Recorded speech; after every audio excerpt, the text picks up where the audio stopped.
No, Doesn't. Okay. unless you count Children of Broderick a name. Eh, I mean, we're not quite kids anymore. Yeah, but that that's not what they're saying. It's like the sons and daughters of Broderick more than. But yeah, you might want to come up with a cooler name than that. Wolfpack Raiders. We have a wolf, we raid. That's. I did the math. It checks out for me. The answer is simple. The Einherjers. Is copyright a thing in Mordia? No. He's patenting something, a thing in Mordia. Maybe you can write down on a patent. But who stops people from burning that patent? Yeah, lost in a raid. What can we do about it? Yeah, that's going to be the next adventure. Just hunting someone down to destroy the pattern so you can get posted.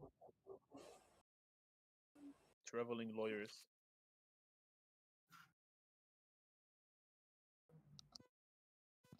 There's already a tax collector background.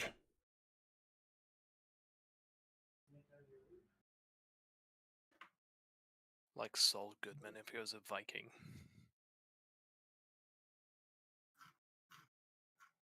Actually, that sounds like a pretty good idea for a character.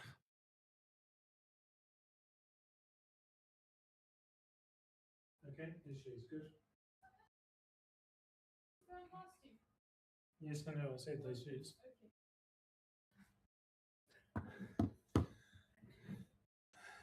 Sorry, I'm a bit slow here. I'm just like running out of Third prep time. attempt, I am Alright. back again.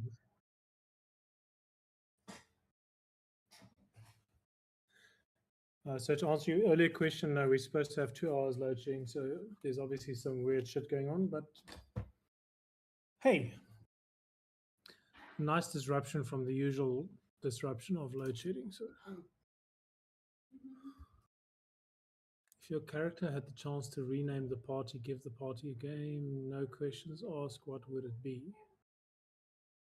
Ooh, have the rest of the party already answered that? I said Wolfpack Raiders. But I think I'm the only one who said anything. Yeah. I think Carmela did say something. It was just also the name of something else.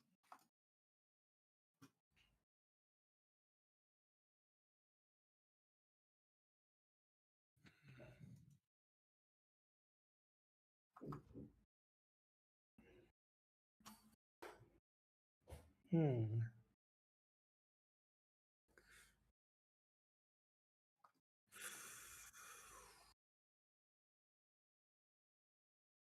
Oh shit! I don't know.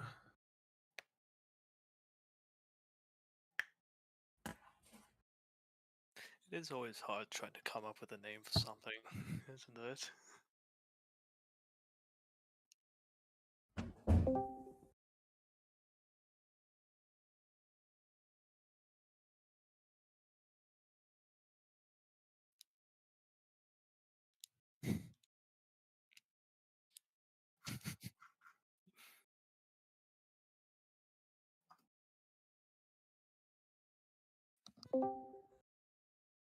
Okay.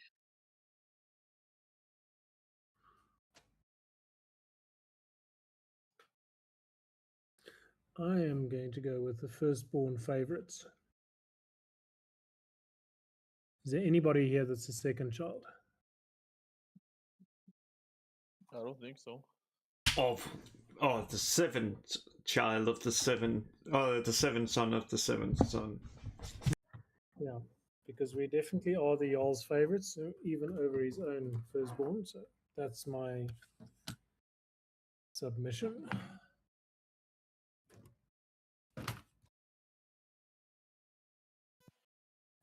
Let me see if I can get a mouse thingy going here.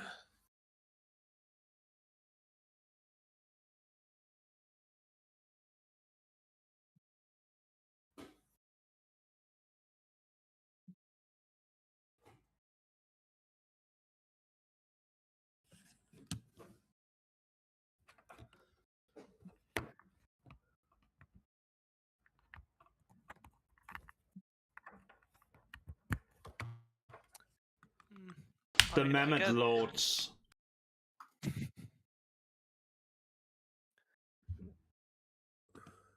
It's not the best suggestion, but I suppose I'd throw out like maybe just Riders of Bradovich, since we pretty much all have mounts, I think. Yeah, One except day. Katya is not from Bradovich. Ah, Mordian Riders. I mean, if Katya sticks with you, she will basically have to move into Bradovich if she's going to stick with the party. So yeah, Bradovich is going to be a good theme, but also you'll probably develop a different name in all the different places you go to based on whatever you do there. So you may have different reputations across the world by the end of this campaign.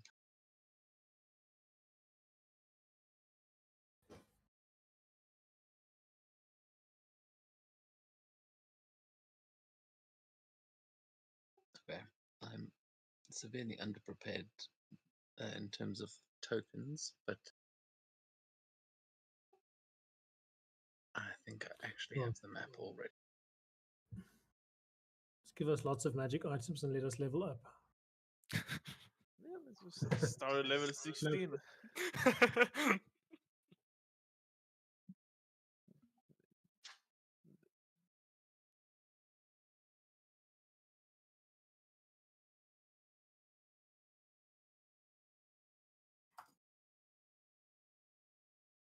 Uh, does anyone have a recap for us tonight?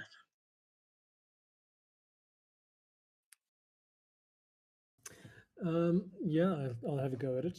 So we started the game essentially helping the druids with the ritual. At the end of the previous session, we'd killed the combat.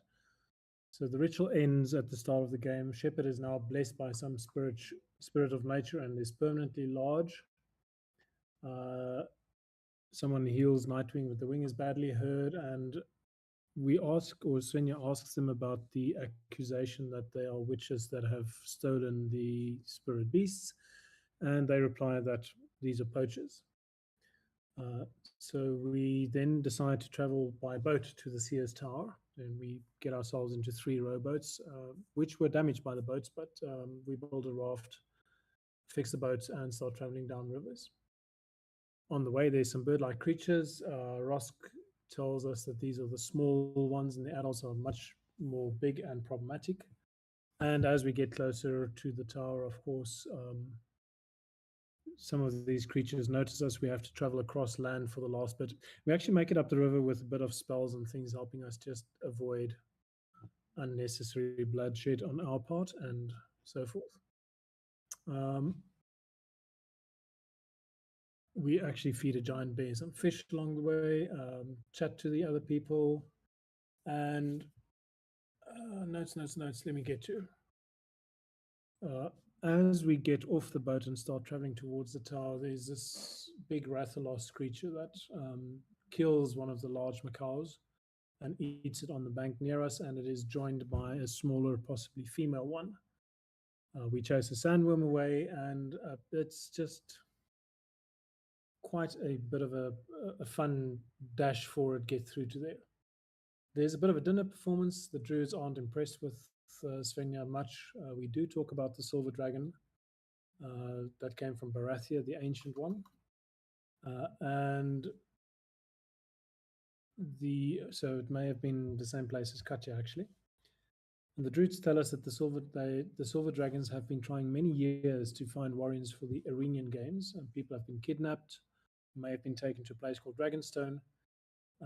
There are 2 other dragons involved, possibly. Some say the dragon is addicted to games. And that's essentially the evening after we got there, the evening's entertainment, some information, and I believe we then went to bed.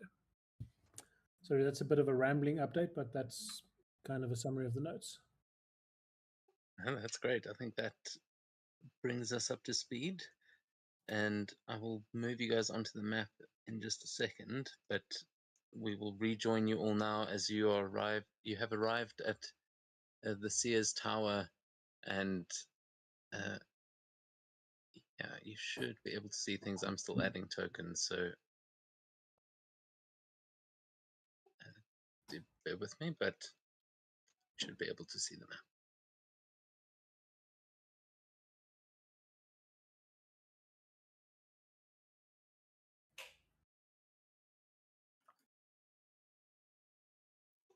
Because on the bottom right, you'll see the first level. Yeah.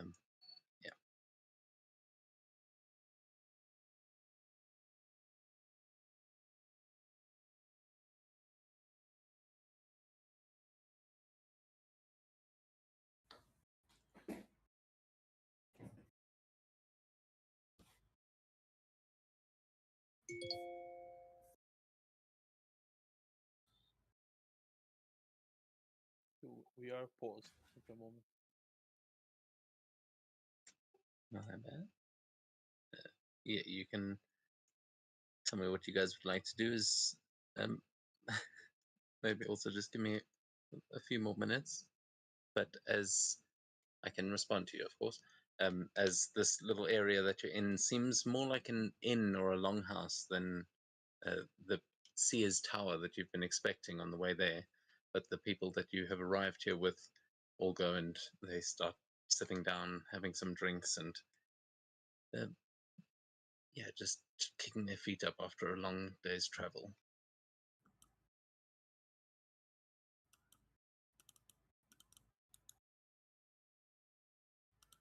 Huh. I somehow thought druids were a bit more opposed to alcohol.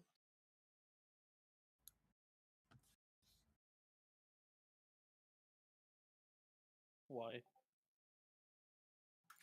I don't know, they just seem like such a... It's made out of nature. They're not killing anything to make it. Yeah, but I mean... I don't know, it just didn't... I guess I thought it didn't really suit them. Hey, just because they don't like your favorite crafting material doesn't make them boring.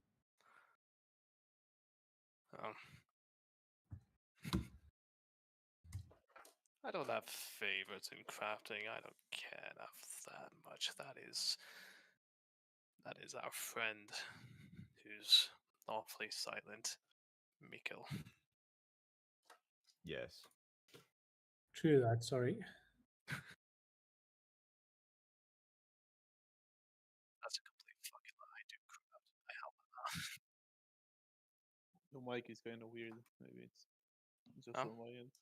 Oh, now it's better. Maybe I was just quiet. Sounded like you were away. Hmm.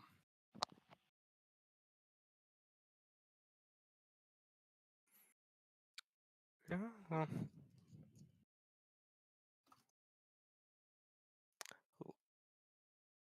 Just lean over to Gorham and just... So, who actually, would I know who the seer is? I don't think any of us have been here. But, like, have we heard? No, you would know that they are very reclusive, and only those who make it to the top of this tower are actually able to speak with them. The local seer that you would usually interact with is Ingrid, Gorm's mother. Okay.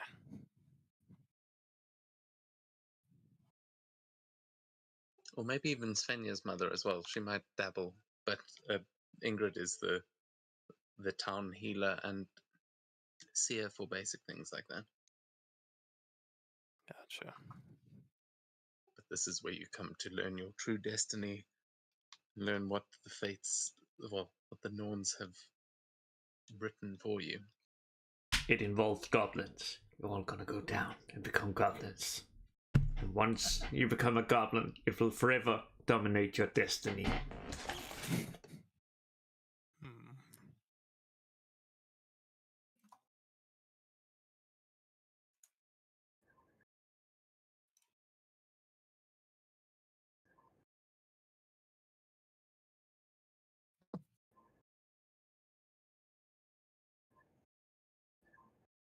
So you guys taking a rest here, getting something to eat and drink, or have you got something else in mind? I probably just eat, drink something and then head to sleep. It's fairly late, I see. Yeah. It's getting late, at least. It's getting early. But a drink and something to eat is a good thing, yes. Yes. Now you're going to devour a rabbit.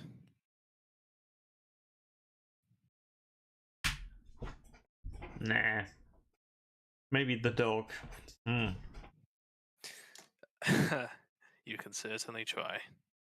I think if I'd like to have you for dinner. And just sort of like pat shepherd like you would a horse. Yeah, I was actually wondering about. We now have this horse-sized dog in. Do people actually still allow him to come into the house?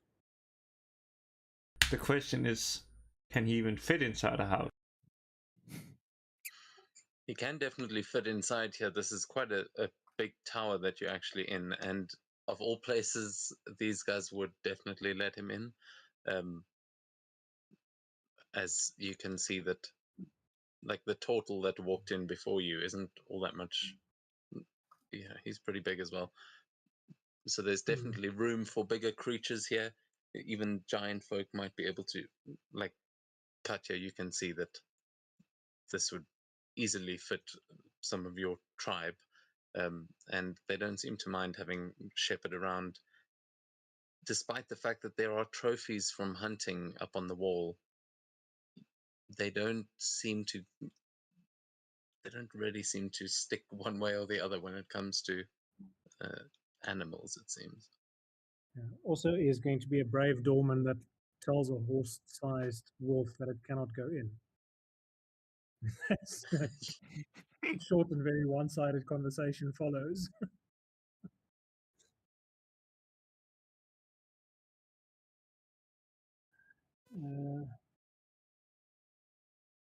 Yeah, so I think we probably role-played the conversations that we would have had over dinner last time pretty well. I think Svenja has covered everything that she wanted to chat about in the Silver Dragon and trying to impress everybody with the performance in things. So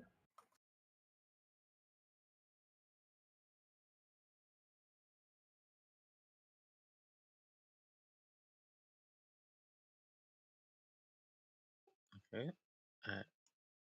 Well, you can see all of the people that you arrived here with are in this tavern as well, and you can see that the woman who was leading the group basically has gone behind the bar, and she seems to be covering for the bartender that is not currently here.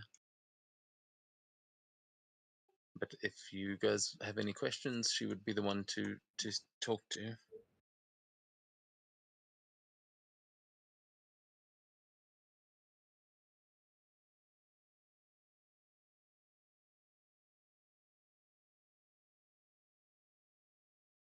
yeah, I think nothing that.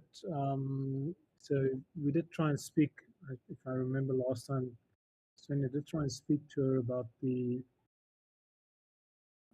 her comments about the spirit beast or something like that. So just as an aside, I need to somewhere over the weekend over DM or something like that. We need to have a chat about how this cedar thing replenishes itself.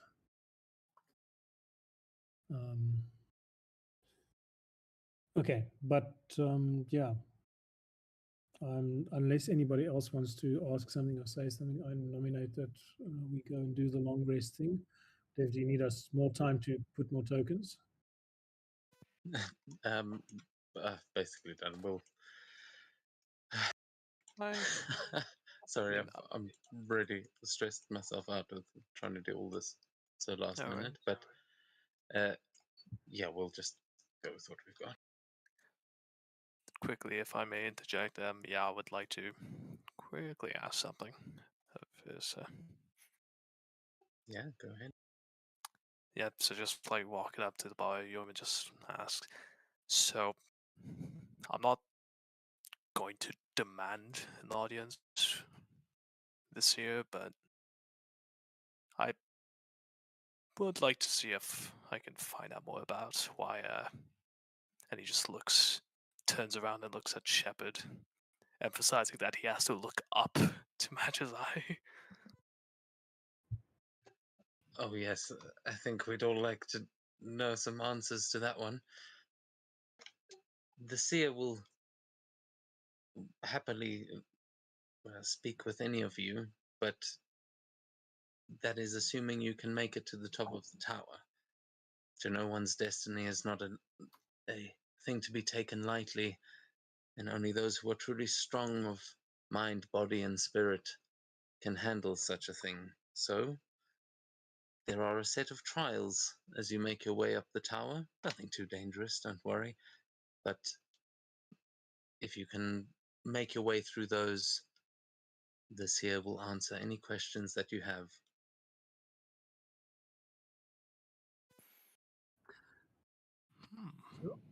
Are these trials potentially deadly? Potentially, but only if you really mess things up. uh, most of them could be a challenge, but if anyone is injured, the druids here will help you. Oh, so Svenja looks slightly disappointed at the idea that the trials are just going to be hard without the risk of getting to Valhalla. She's still on a bit of an adrenaline high after the Valkyrie inside of her unleashed itself. You can also die by like, fire trap. That doesn't mean you'll go to Valhalla. Yes. True. Well, that's a question, actually. That's an interesting one. How many questions can we ask this year? Is it like we heard in old legends, you only get one question to the oracle and you have to ask it carefully and the answer is going to be vague and weird? Who are you asking this to? Katya. I guess I should go over to the bar. Katya is pissed out of her mind. Well, actually, Sorry, not Katya. Ursa. Sorry, Katya. okay, I was very confused. Okay. Ursa. So you walk past the drunken Katya as Ursa will say, well, it is likely to be vague. Not many people fully understand their destinies when they first hear them, and honestly, I think the seer kind of enjoys making things cryptic. But they say that is for your own safety. As I said, not everyone can handle that kind of information. But I'm sure warriors like yourselves will have some interesting prophecies to hear. You can ask as many questions as you wish, but there is a good chance you're going to hear the same thing over and over. Your destinies are set in stone, and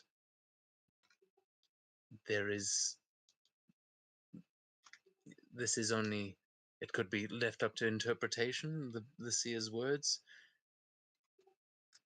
but really there is only one thing that they can tell you. They are only reading the tapestry that has already been woven, and so the answers are unlikely to change once you have heard them. I don't know if Svenja is happy with the idea that it's already been decided if she gets to Valhalla or not. So she's not sure about the stone thing. So she will maybe get a drink and kind of gently extract herself and go and have a chat to Rosk and Slotty about this, that, the other, whether and what the ritual was that they were doing about stuff like that. So just small talk essentially. Yeah, he'll pour you some mead and happily engage in conversation as he'll be sitting there also taking off some of the ritualistic stuff that he had on, just dressing down a bit, as you get the impression that these guys are all staying here sorry, this bottom level that you're on also seems like it is some kind of an inn.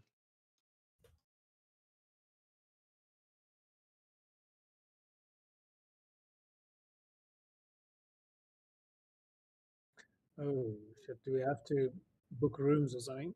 Don't think I have a reservation. No, don't worry. If you're here to see the seer, then all are welcome. But don't stay too long. I'm sure they'll get sick of you eventually. Though there are plenty of rooms and they are generous people. If you're going to take the trials, though, I think there are some other beds that may be more suited. Might help you get a better night's sleep if you're getting ready for combat. Oh, that's interesting. Say more. Like they have a special magic effect or something like that? No, just you won't hear the noise of the tavern.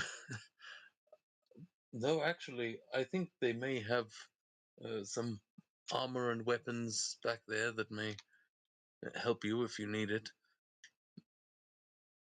Though, after seeing how you all dealt with those bandits, I struggle to think that the tower's challenges will prove that difficult for you.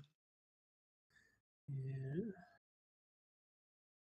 Well, I was going to say I'm tapped out after buying that hippogriff, but yeah, I do have a bit of cash left, so maybe we'll go see. Do we speak to Ursa or? Oh, I'm not sure they're for sale, but yes, speak to Ursa. She should be able to show you to the trials.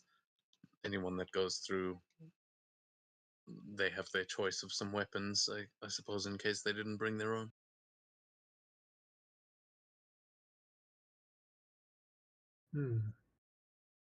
Yeah, so Svenja would sort of pat her rapier and like, no, this is good enough, but it would be interesting to see what else they have. And she will amble back to Ursa and go and ask about what do we do tomorrow to go to the trials, just in case. Ursa is not clear about wanting to do the trials tomorrow. Well, Svenja does, not speaking for everybody.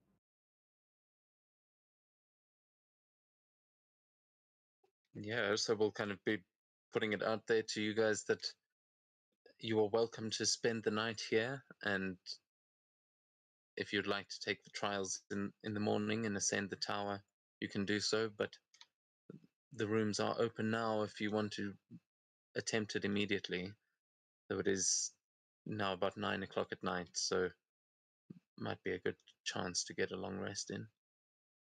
Yeah, no, definitely long resty.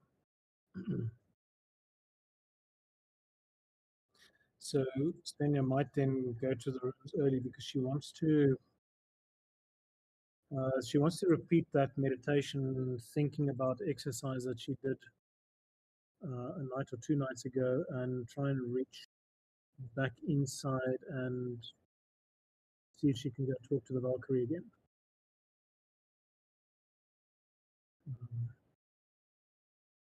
Okay, yeah.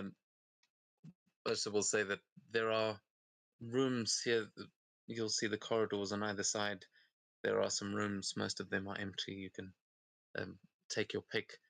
Though, if you intend on taking the trials tomorrow morning, I do have a larger room that you could all stay in if you'd like to strategize. I don't know. Most groups that arrive like to spend the night there instead.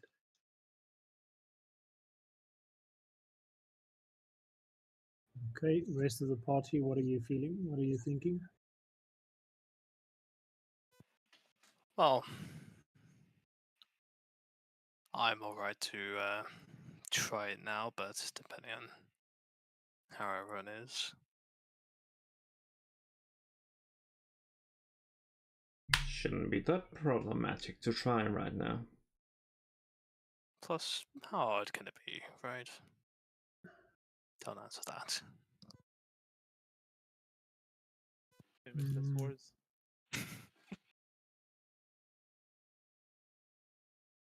I don't know. I'm pretty low on. I think low on spell slot. We only short rested, I believe, after your fight.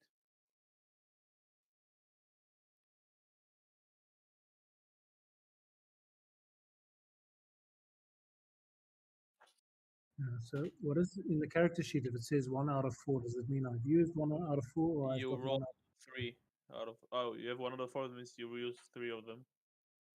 Yeah, I would like a rest personally. Oh, also you leveled up on that thing. Hey, I forgot. What? Oh, Yeah. Sven, yeah. yeah. Your spirit. But yeah, that we'll get into that now. You said you wanted to.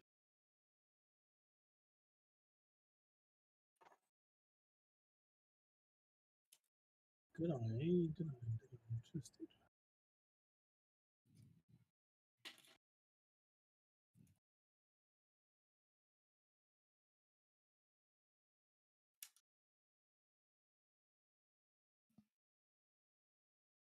Yeah, seal bleed is now at 10.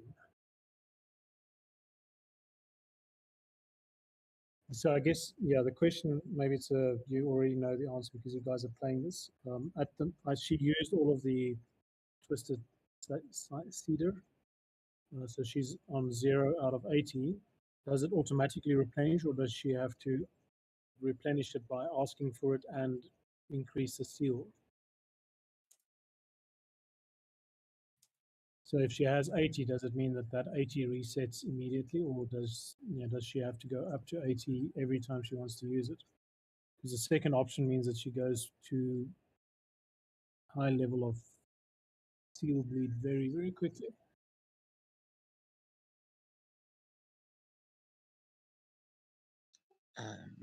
Double Sorry, check that's what that. I'm thinking.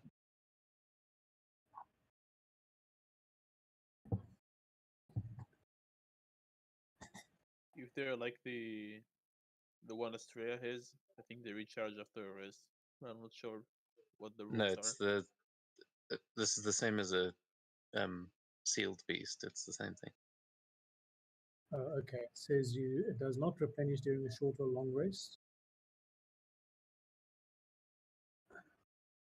At the end of a full rest. So what is the difference between a long rest and a full rest? Do we actually use that? Yeah, so full rest is like we do something similar to that. We don't actually use that quite the same in Kiga, but here you do have when you take a full day to rest. There's a couple of things like for crafting and that we've done that, but that's generally what you would do when you reach a waypoint, and this is your destination. So if you want to rest here, you could definitely do that. But that's generally like you're going to be resting for a day. Okay, so everybody else is keen to start the trials right now. I would like to start them tomorrow morning, at least having a long rest. Yeah, Katya would as well. She's pissed drunk right now, and she's looking for her next victim. I wouldn't mind waiting till tomorrow. Okay.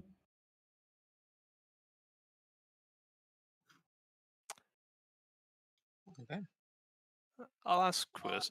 So one last thing, just like as a personal opinion, is he too big to come along for the trials, or should he fit? I don't know if it's narrow spaces or what. I think he should be fine. I mean, he's still sort of narrow for such a tall creature. I think he should still be able to squeeze through a doorway. And So how tall is yeah, Shepard now? probably around like 10 feet, 10 to 12 feet. Holy crap. Well, is that in length or like ground to head height? That's like tail to snout. I think. Okay. Oh, thank goodness for that. I mean, I'm not actually. We'll have to double check the the measurements of a large creature, but yeah, it's pretty big. 10. Essentially, yeah. Okay, yeah, so he's probably about 12 foot tail to snout, but he sits at about 10 feet high, like the top of his holy ears from the ground.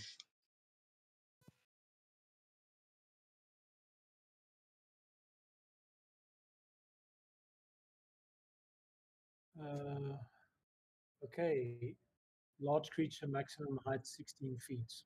Okay, so 10 feet. Yeah, okay. Shit. But he's not 10 feet wide, so he's still Oh, he's only. like, so when he sits down, his head is higher than even Katya, basically.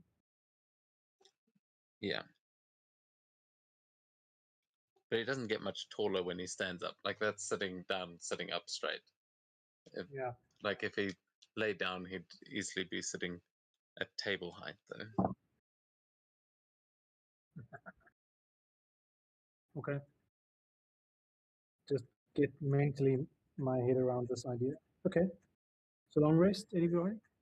Anything else? I think I'll just grab a drink and, well, is anyone up to RP? Sure. Katya comes over. Drink with me. We must get more drunk. My head is not. It must be worse.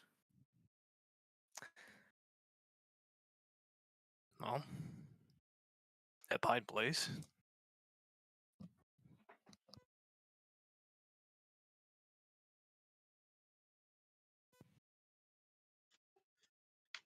Did you order a drink? I did not hear what you said. Yeah, a pint, please. A pint? Uh, That's why I misheard. Because what would you like? We've got ale, we've got mead, we've also got some of the fermented goat's milk if you're feeling brave. Strongest shit you have. Yes, the fermented goat thing. No, strongest shit you have. That would definitely be our strongest. We, oh, trust me, you'll like it. And I'm trying to remember what it's actually called. Syrah, I think.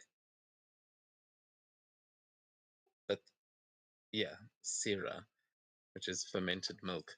And Katya, what you see her pour is it looks kind of like eggnog or something. This is probably would be better in winter, but it's always kind of cold in Mordia. So when you get this, you will smell it, and it's actually quite appealing, coming from the tribe that you do and all the mammoth cheese that you guys consume. This is probably similar to something that you've drank with your tribe, but they would have made it out of mammoth milk. This is using goats. It's very dainty and fancy. Is similar to mammoth ale. I don't know what you call it. The accent is not not working. So, but small.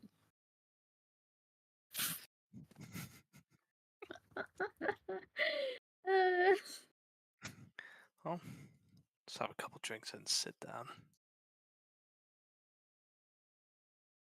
Nice.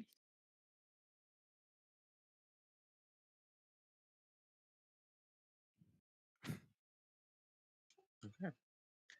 Is there anything else you guys would like to do here before taking a rest? And when you do go to rest, which rooms are you going to take? Because you may want to go and find one before you do.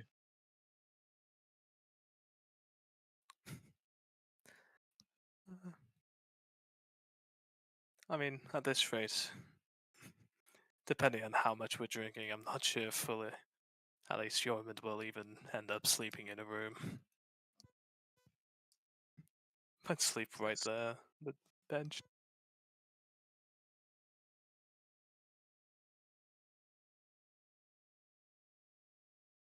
All right. Well, if you're getting that drunk, I'm going to ask you to please roll a d100 for me.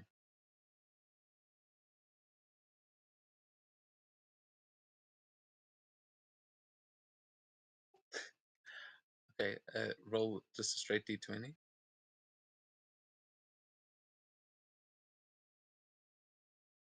When you wake up in the morning, you will have 6 gold extra in your pocket. Don't know how it got there. I'll take it.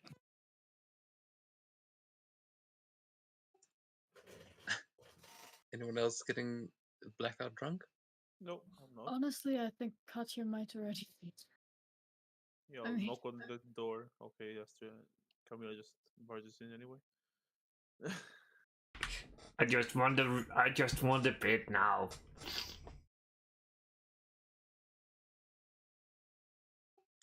Katya, you can also roll a d100 for me. You lost 6 gold. What a shame.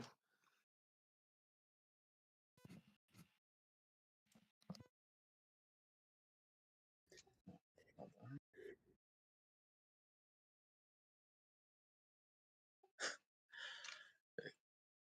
Katya, you roll a d4, please. Oh no.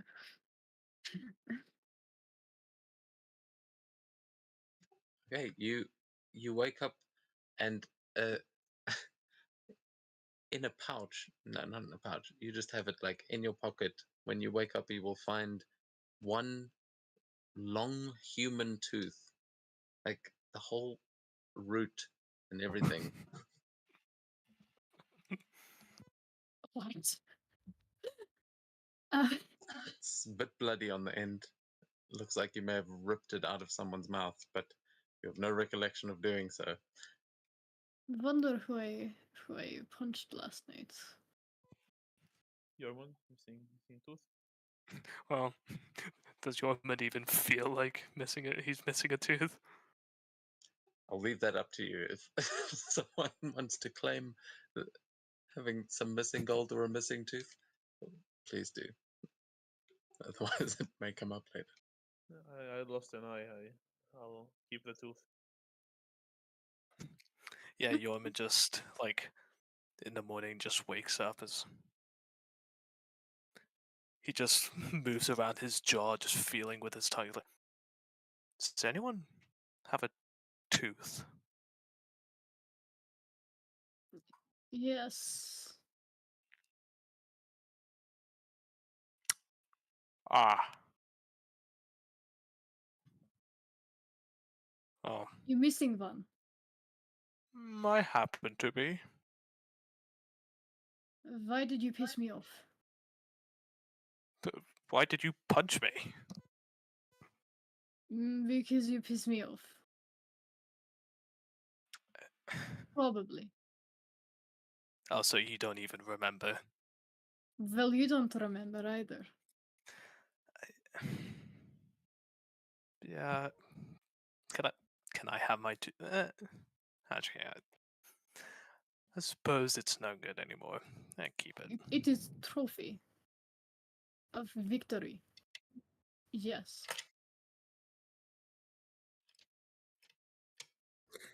I must note the glorious barbarian logic of I don't remember hitting you, but because you don't remember hitting you either, that's okay. It's like fabulous. Uh, Yes. head sore. That means good drinking. Yes. You also have head sore. Yeah, but I feel like my jaw's a bit more. Ah, yes. You are good drinking buddy. You will join me again. Yes. It's nice. Well, I'm still alive, so it must have been alright. Yes, yes. Maybe next time I'd like to remember. No, that is not good. That is a small drink. You want mammoth level drinking with vodka and mammoth ale. Though that shit was very good. It was very strong. We need to take some of that with us. You're the boss, I guess.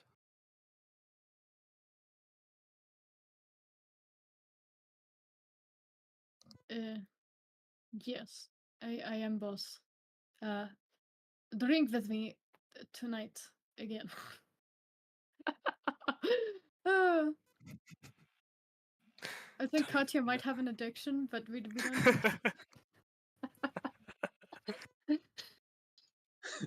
Dude, like how it's like you with this new group. It's like, oh, I guess you're the boss. Oh, I've made a name Sure, for I myself. guess. There we go. Maybe This is going Yeoman great. is. Maybe Yeoman isn't reinforcing the best habits, but well, here we are.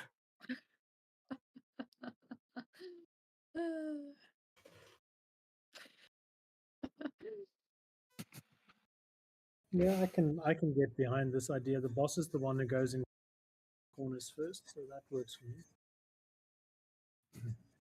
Honestly, I feel like Katya would be a terrible boss. She would just be like, yes, we murdered everything. I mean, in line for a Viking. I guess.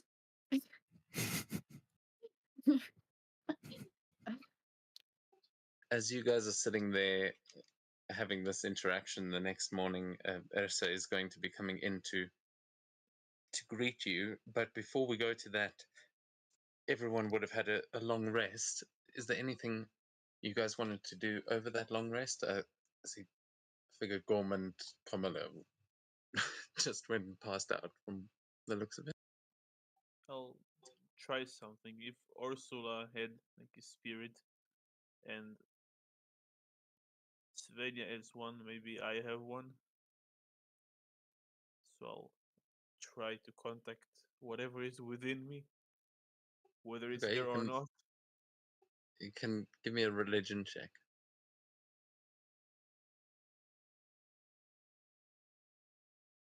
Oh no. Nothing. Emptiness. Yeah, you sit there and you figure you are in this like holy place. This, if you were able to feel those kinds of energies, you definitely would around here. But as you are sitting trying to reach within yourself, you hear Kamala snoring, and it's really off-putting as there is darkness in this room as well. There's too much going on. It's been too long a day. Maybe the seer will be able to tell you. And then I'm trying to figure out how does she snore if she's not breathing. She's probably awake and doing it on purpose. I don't know. When you stare into the darkness, it stares back at you. I'll look away then. It wasn't snoring, she's hissing silently in the corner. Kamala, is that what you're doing, or what are you up to? Of course, of course.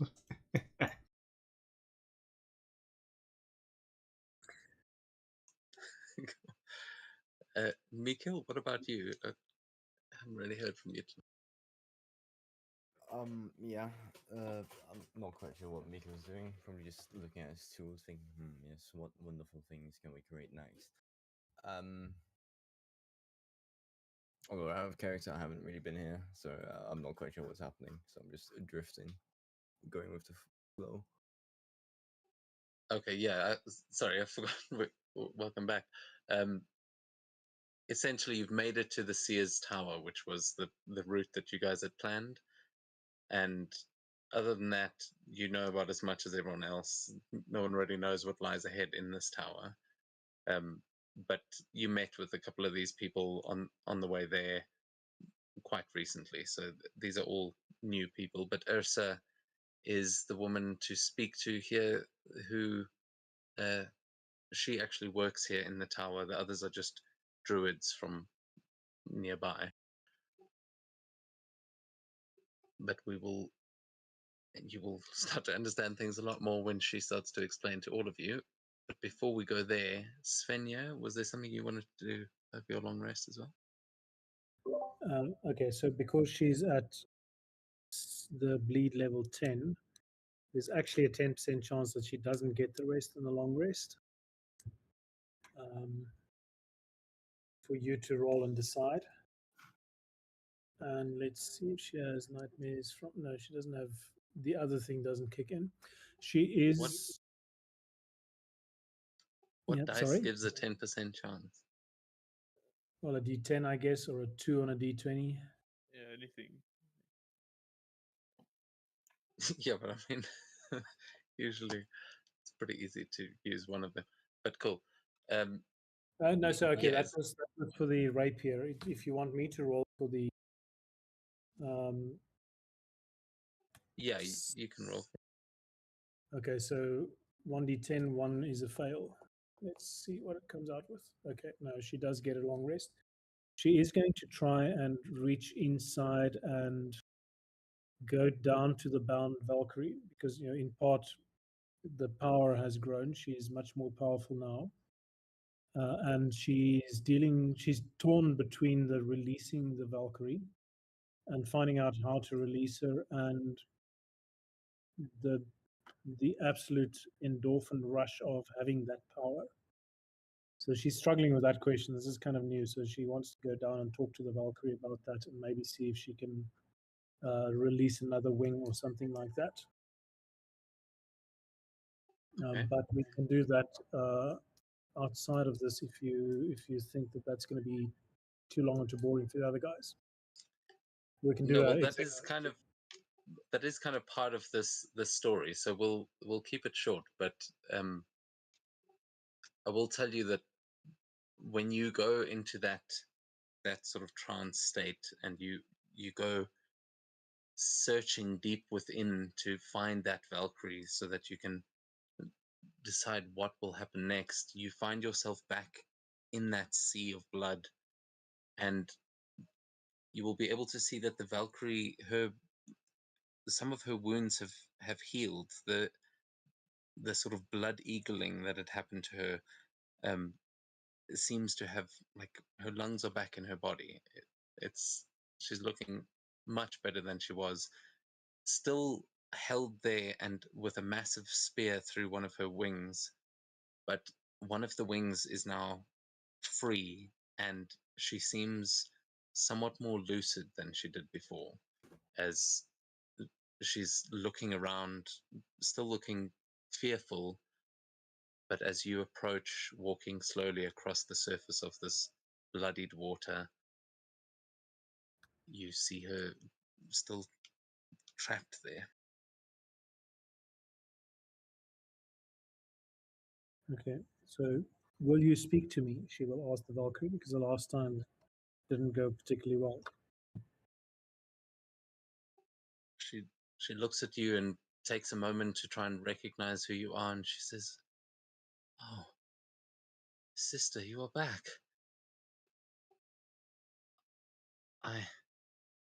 I'm not sure what happened. What is this place?"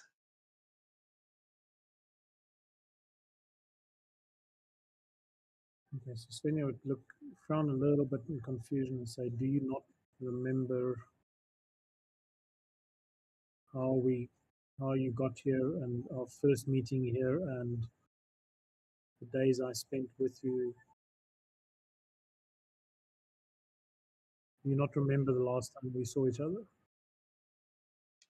You see her, like, searching for the memory, but clearly, like, at a loss, as she looks over at the wing and slowly starts to remember, and she says, I think I remember, but I was not myself. Is this?" And she looks around, still seemingly confused. She says, "Is this Valhalla?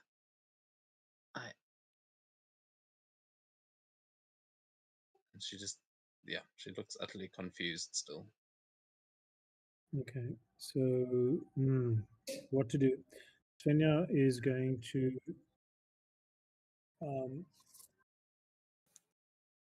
say to her, you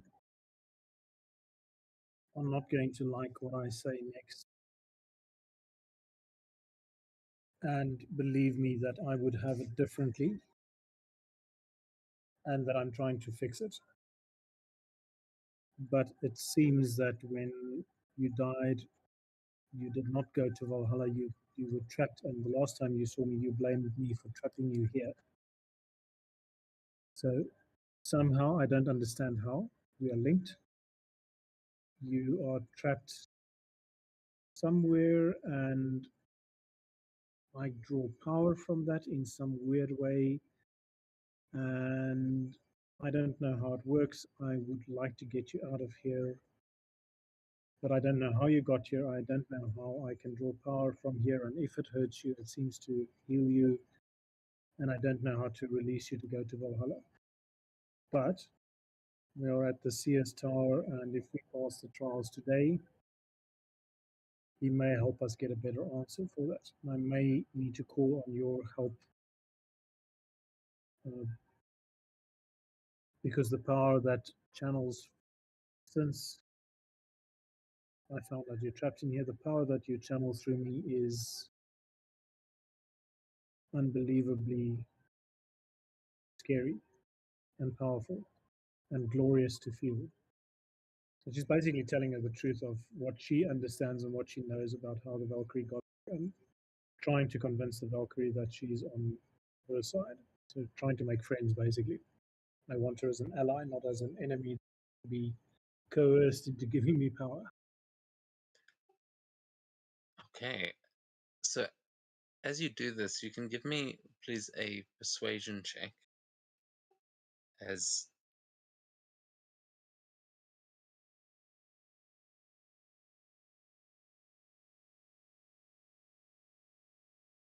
Let's see what happens. Why is it not going? Can't roll for the machine thing. Oh, fuck. Pathetic. 12.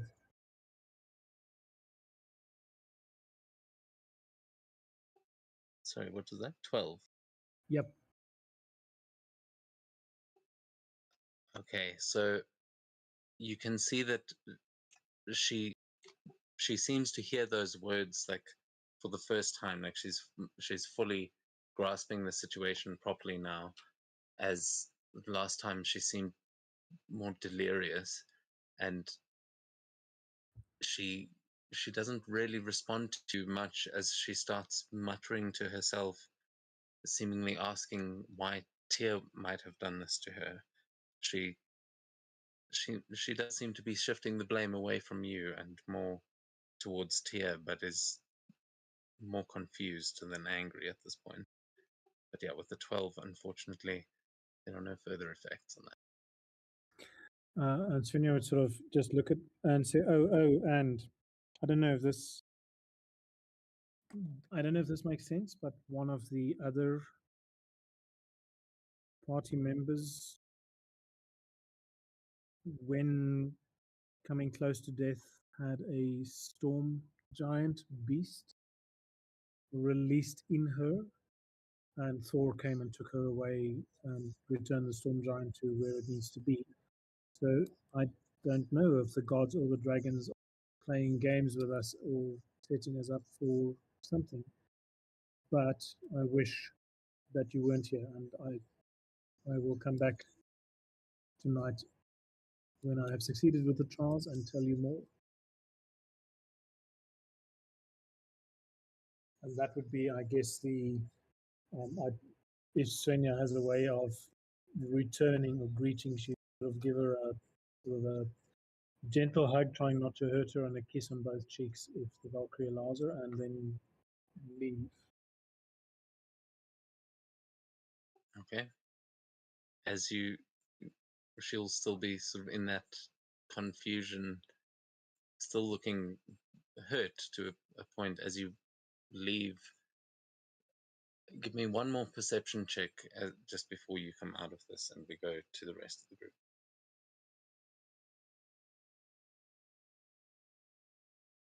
Perception, persuasion, perception. Let's roll Perception. 21. Okay, as you kind of try and figure out how to get out of here before coming to the realization that you almost just need to wake yourself up, you walk out away from the Valkyrie, and you will see in the distance, in the darkness over the sea of blood, you will see another figure moving, and it seems like there are two humanoid figures that they seem to be dressed in armor, holding shields and swords, and you can see them in the far distance running at each other.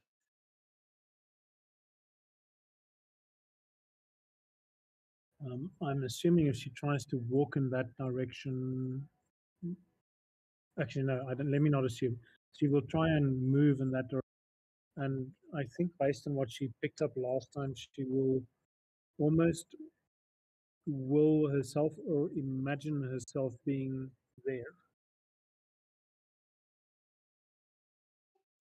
Yeah, as you try and like move yourself closer, you get closer and closer, and you see with that 21, just for a moment, these two figures that are fighting, they both look like skeletal, like their flesh is, whatever's left of it is just hanging from their bones, and you can see on both of their faces these grim smiles as they both seem to be enjoying themselves, but are fighting to the death.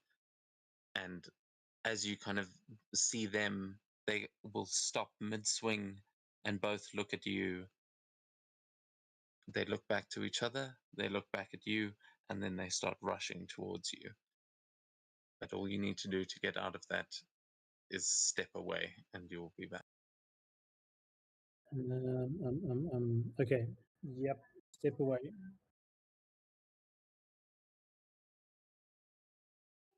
And you are back in the Sears Tower. Not sure who those guys were, what they were doing, but you have had your long rest, and the rest of the group seems to be discussing Yeoman's missing tooth at the bar.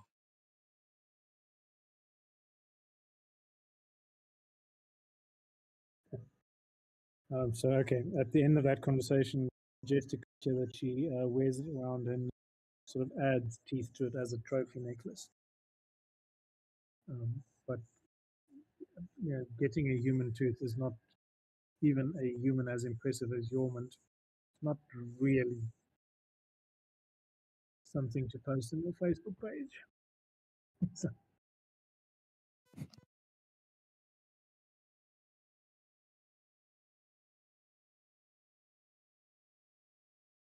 okay, thank you. I'm going to say let's go to Ursa's briefing.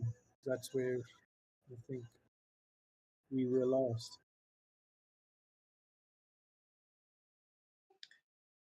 Yeah, as you're rejoining everyone, she will be entering the room and clasping her hands together, looking around with a smile on her face as she says, "All right, are you all, have you all eaten? Are you all ready to begin your trials for the morning?" I think so.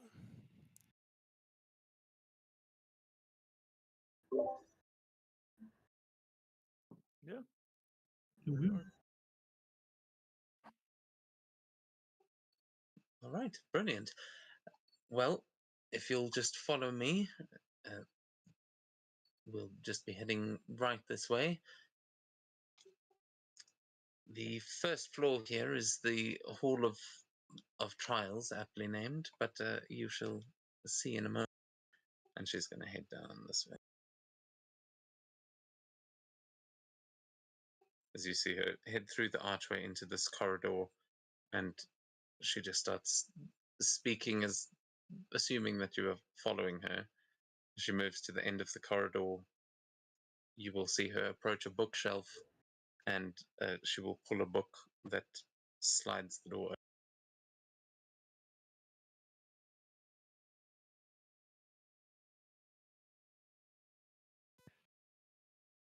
I'm gonna quickly. I'm just gonna temporarily turn Shepard into a medium creature, so he can actually fit.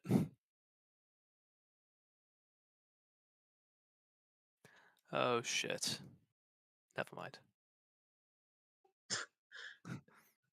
Freaking wolf in the pantry. Hey, Shepard, heal. Bad dog, sit. Shepard just looks at you very confused.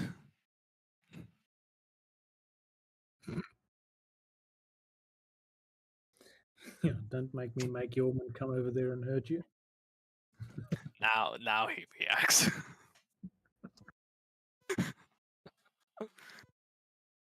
No. As you all make your way through the passage and following Ursa, she will eventually get to a set of double doors with a lever outside on the wall, and she'll stop next to the lever as she points across the hall to another doorway, and she says, "We have a small armory here if any of you would like to try any different weapons or anything like that, but you all seem quite well armed already. The trials won't, as I said, be all that dangerous. What you have on you should suffice, but that's obviously up to you. They are free to use at your leisure." Any magical weapons or shields in there? I'm afraid not. They are all regular weapons, just your basic, simple arms. We do have some rather nice armor, but I don't know, most find it a little heavy. Maybe you, sir, and she gestures to you, Yormund, you might enjoy something like that.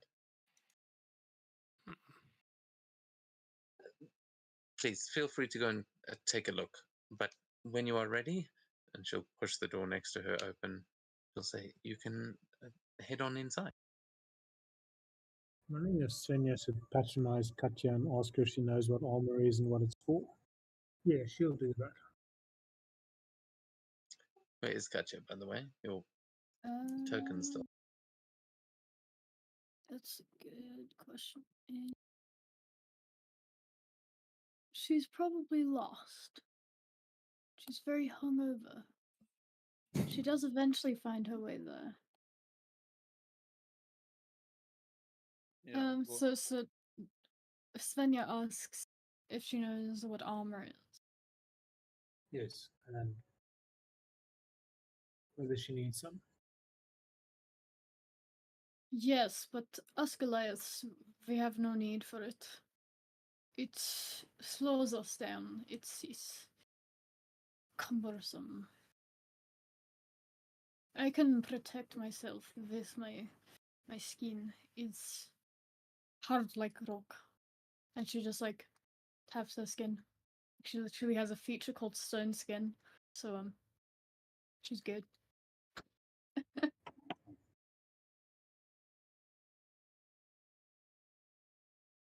Okay, so it brings a whole new angle to rock hard abs.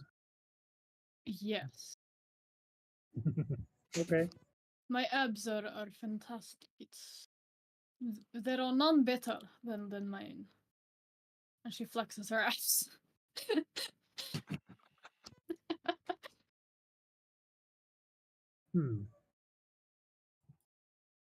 Okay, so this is a game mechanics question. If Svenja stands behind Katya, does she get a +2 bonus to armor class because she's got a stone shield in front of it? Only if she's one size larger than you. Okay, Not Shepard. quite. You can use Shepherd as cover. It's fine. Of course, we I could am cut. not. Of course, we I am could not cut off your legs. Then you would be small. I am not here for purpose of tanking your blows. You must just be stronger. You must train and your skin will be hard. It just comes with age. It means you are still small.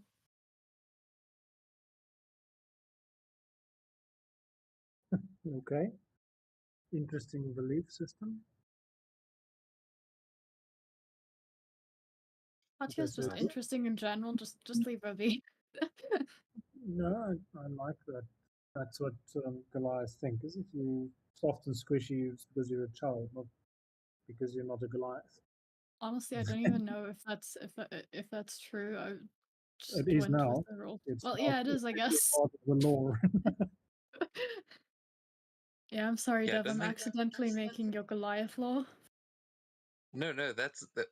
You should be doing that. I was about to say, the only other Goliath I think we've had in Arania was played by me, so that I can think of, unless I'm forgetting someone. So Missed that yeah, one. the law's all on you. Make up as much as you Awesome. want. Thank you. That you will be make up the law for your specific tribe and these like Mordian Goliaths. You may find some differences along the way when meeting other Goliaths, but Oh, yeah, it's- for sure, this is you are all shaping the Mordian culture as it stands as well. So as far as Katya's tribe is concerned, she's essentially a kindergarten teacher walking around with a bunch of toddlers. Pretty much. That's good. Ay, ay, ay. Ursha is waiting for those of you who are ready to take the trial.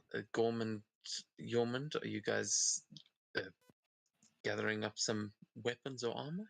Anything like Yeah, I think Yeoman would like to have a look at the armor. Yeah, you'll see there are full suits of plate mail in here. Ooh.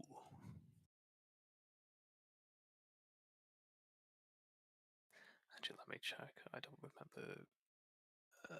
You can use them if that's what you're checking. Oh, I'm just trying to remember which one it is. Blade is the best one. Yeah, it's an 18 18. base. The second best one. I will grab the plate. Yeah.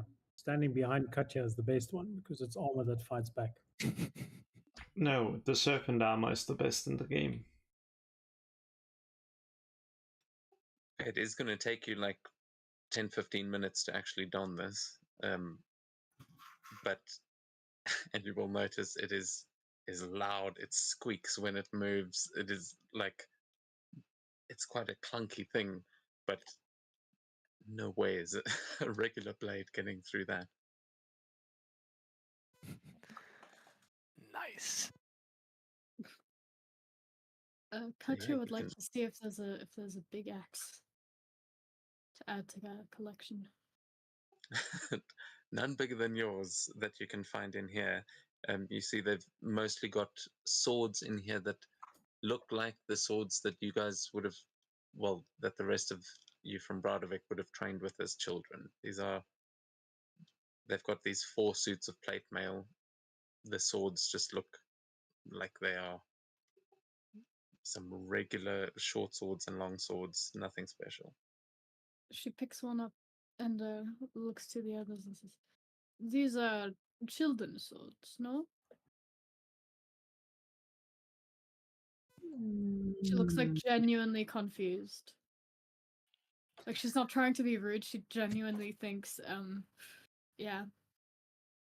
Eh, you may think that, but sometimes it's nicer to get a quicker slash than it is a stronger. And Jorman just holds up his other hand with a shield on it. You know, I'm not maybe as strong.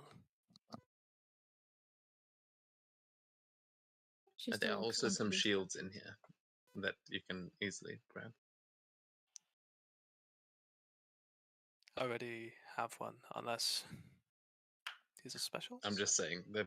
Okay. So that's pretty much what you can find in here. There are some boxes there as well that have got any little basic things, ammo that you might need, that kind of thing. But other than that, the equipment in here seems really stupidly simple, which may pose well for the trial ahead. It can't be that hard if this is what they're offering you to take it with. Yeah, then I'll pass. Nothing for me here. Yeah, every time so far we've used the words "can't be that hard," we've been wrong. So I'm not going to go there.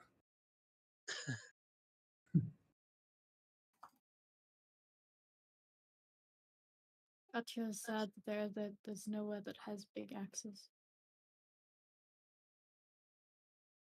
Ursa will see the look on your face and say, well, you may enjoy a few levels up. There is a forge, but that is one of the later trials, so I won't spoil anything for now. But if everyone is ready, then the door behind me will lead to your first trial.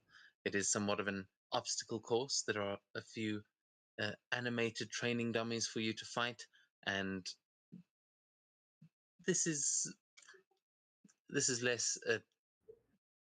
These things aren't going to try and kill you. They're, as I said, not all that dangerous. But this is a place to prove your physical prowess, prove your strength and your skill, and the seer will be most likely to grant you little extra insight into your destinies. With each level that you climb, you will be assessed by the druids and the seers that you come across, but only upon reaching the final 5th floor will you be able to speak with the seer themselves and receive your prophecies. I wish you all the best of luck. If you have any questions, please don't hesitate to ask.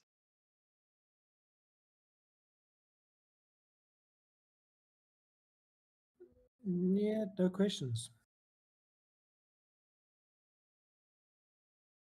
Yeah, nothing here. Seems we're good. Well then, I will leave you to it. And she'll start heading back towards the door that you just came through. Will you be angry if we break stuff? Oh no, that is sort of part of the test. Don't worry.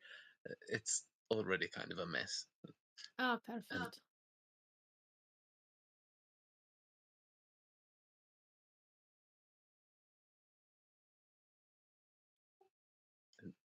Katya, she sort of gestures to the door for you to go through. This one. Mm, That one over there at the top, right? oh, yeah.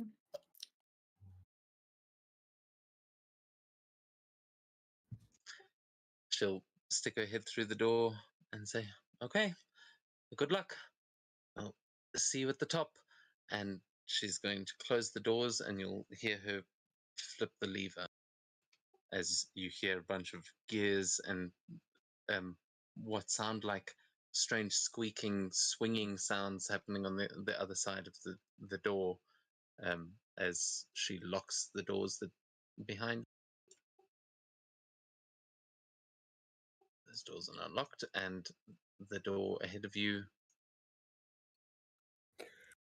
Wait.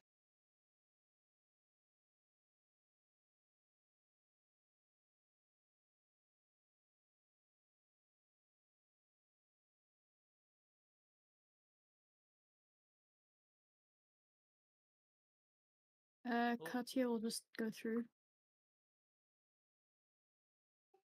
Okay, who's heading through first? Is it Katya or Gorm?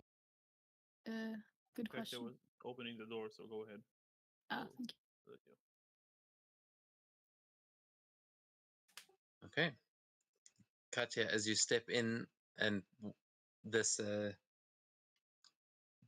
this suit of animated armor is going to make an opportunity attack against you as we go into initiative. Nice. And yeah, everyone can roll initiative, please. As soon as this Oh door is my open, gosh! you For once! will see all of these things beginning to animate. and you will see ahead of you somewhat of an obstacle course, as she said, but you will notice that what is not on the map are swinging pendulums. There are pressure plates hidden throughout this room, and it seems trapped on every surface. You are going to have to be careful about making your way through here, but I mean, maybe not careful. You can do things how you want.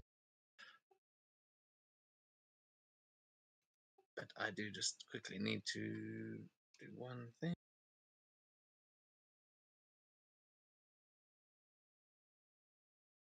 Oh, and Mikil, I don't know when last you actually, but if you press E now, you get a different little menu on the left. I don't know if you've seen that yet. Oh, that's cool.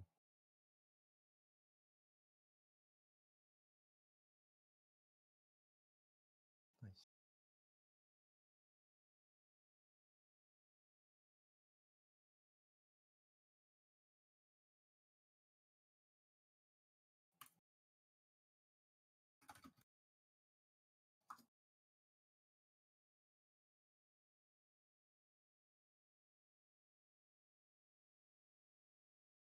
Yeah, I forgot about that.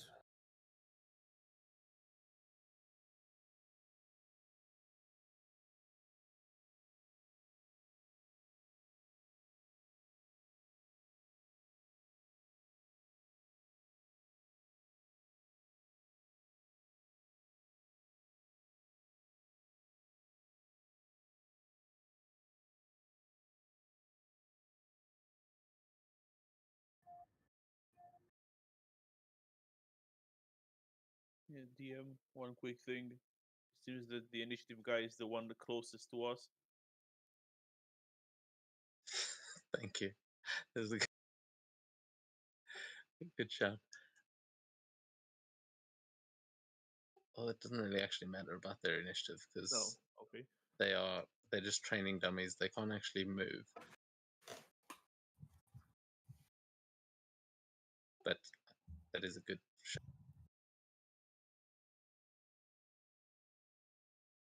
Actually, no, man. What am I talking about? They still need to have a turn. I'll roll for each of them, actually.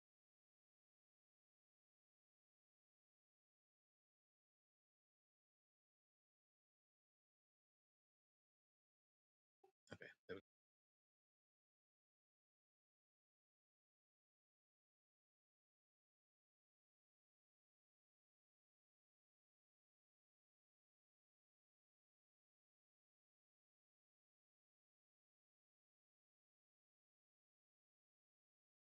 Okay, and with that, I hope everyone's on there. Kamala, you're going to be up.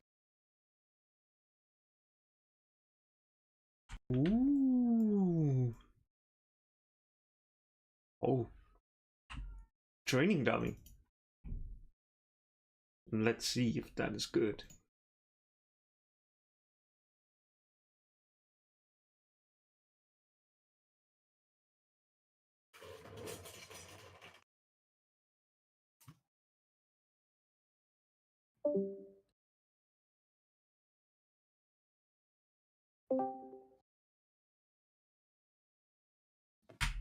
Mm-hmm. Just the first one. Step forward. Okay, as you step over there, you are going to you attack the one. It is going to get an opportunity attack against you. It does not. Mobile. Oh, right, nice. But as you get over to the other side, you get to the other one, and you're going to feel the under your foot. The floor is going to depress slightly, and as you get there, I'm going to need you to make a dexterity saving throw, please.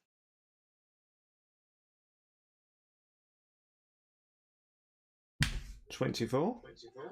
Okay, you will, as you feel that depression, you're going to hear a click, and then from behind you, a massive pillar is going to just swing down on a rope and straight towards you, but you deftly evade it. and yeah, it swings past, crashing through a piece of wood next to you, and there is now a swinging pendulum there. But right now, it is still your turn. What are you going to? I'm gonna do a strike towards this creature.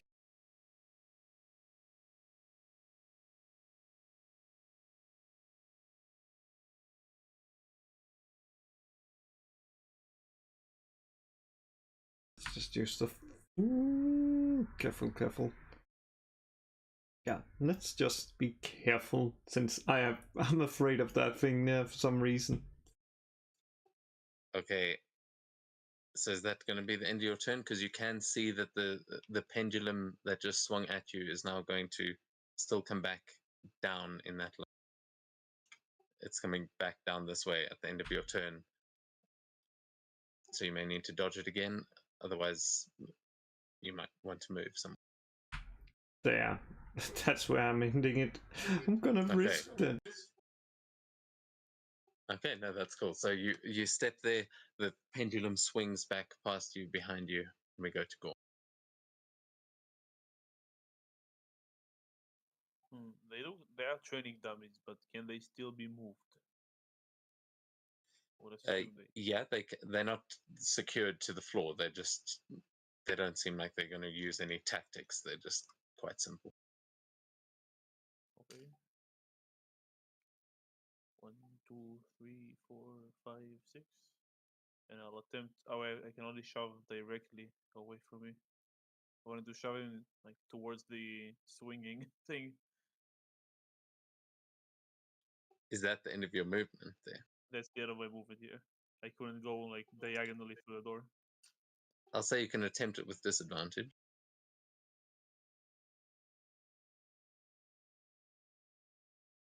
Is it a contested check? Yeah. No. You got a crit. Yeah. You got to beat a 22 with disadvantage. That ain't gonna happen. Let's see. Athletics. Disadvantage. No. Oh, okay. Yeah, you Close. you try and smash into him, but you see this thing is sturdier than you expect, and it starts turning around to smack you back. And that's me. Me kill. Alright, yes, it's time to do shit. Okay, so we're just passing through this trial. Do we need to kill the armors, the animated armor, or do we just need to make it through this? Yeah, you don't know what's at the end, but it seems like the bigger challenge is to do the obstacle course. Those are just obstacles. But yeah, if you do want to go running along those blocks or whatever, you may need to make some checks, as they are rather large. These big stone blocks in front of you, but big enough to parkour off of. I'm gonna walk in here. What does the roof look like? It looks like a wooden floor above you. You can see that there are a few pillars holding it up that stand about 18 feet tall. So there's nothing like there's no. So the You can see traps. There are a bunch of things swinging in multiple directions, and some of them seem like they are locked up, possibly to be triggered by pressure plates, much like Camilla just did. If you'd like to try and look around for traps, you can do that as well. Now that you know they are there. Well, yeah, that's not what I was thinking, but I'm gonna be a bit alternative. I'm gonna start walking up the walls and just walk on the ceiling. I believe that's more should be the safer option for me. I totally thought Camilla was going to be the one to try go along the ceiling, but cool. How are you doing that? Well, I have the cloak of Arachnida. Oh, right. I thought Yormund had that for some reason. Yeah, absolutely. So you walk up onto the ceiling. Yes. How much movement? I have 15 feet. Okay, I'm gonna try and just traverse 15 feet forward. Just, As you get there, I would like you to please make a dex saving throw as you are walking along the ceiling. You will Alright. actually, yeah, because you're on the ceiling, you'll have advantage. Okay. Oh. That's not good. Oh,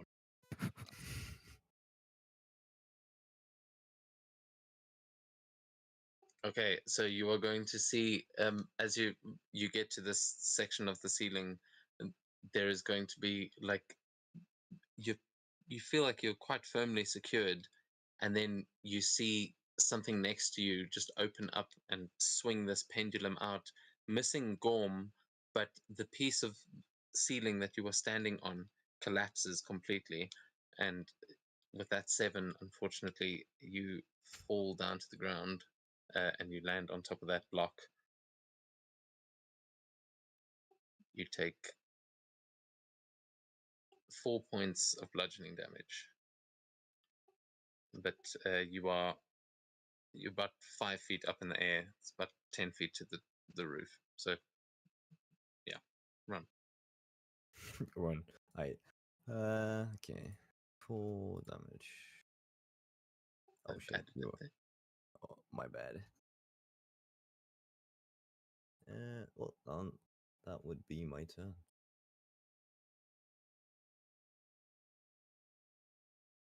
Okay, then it is going to take us to these guys. Not getting turn markers for them.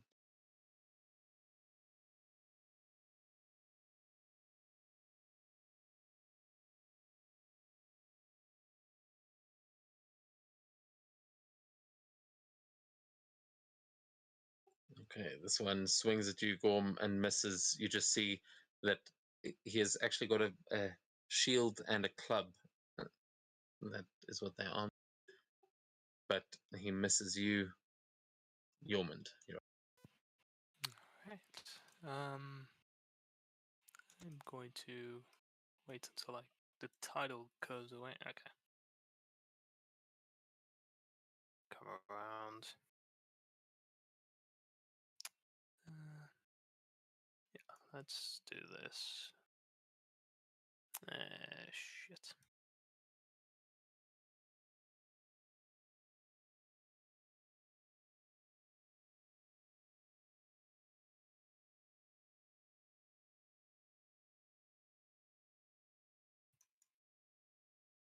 Oh, right, and before I forget.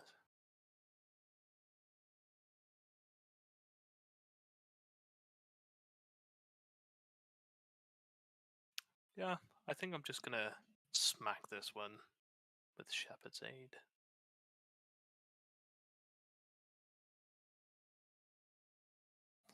Okay,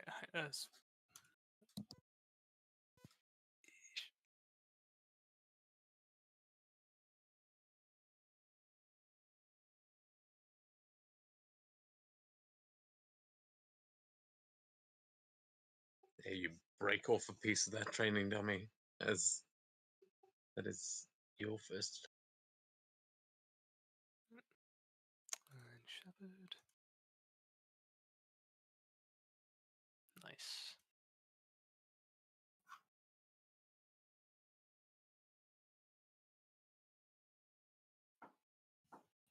Oh, hang on. I don't think he has balls. What a shame.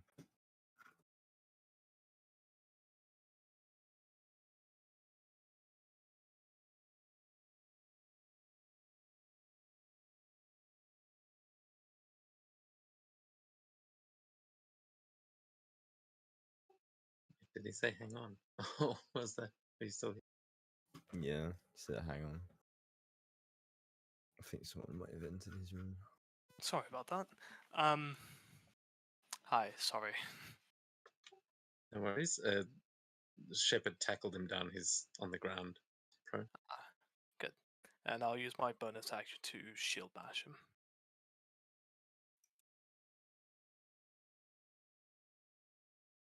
Oh, that it's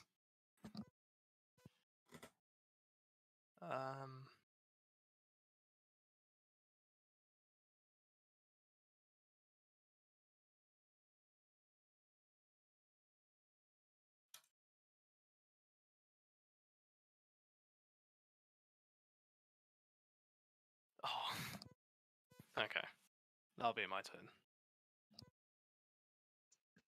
Yeah, you see this thing is like shattered in pieces, but it's probably gonna keep trying to swing even though its arms are broken.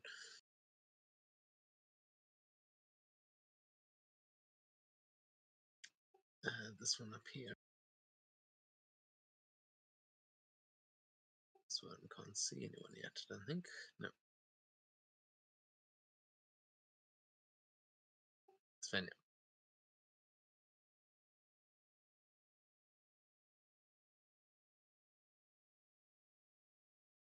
Unmute first. How high are these blocks and things in the room?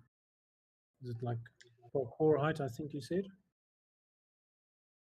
Yeah, they're about 5 feet high, most of them. Some of them a bit smaller, but yeah, around 5 feet.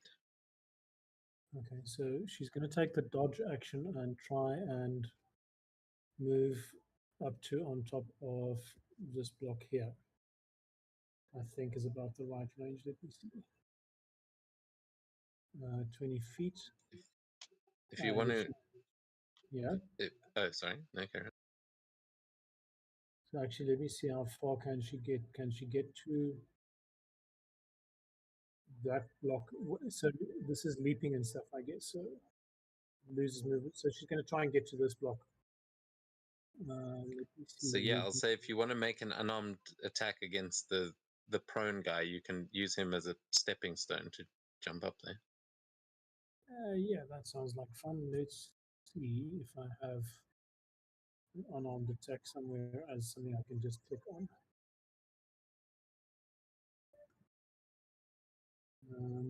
Character sheet. Action. Why didn't I have unarmed attack in here? This is just going to be a strength roll, right? So it's R1d20 plus 1 plus proficiency.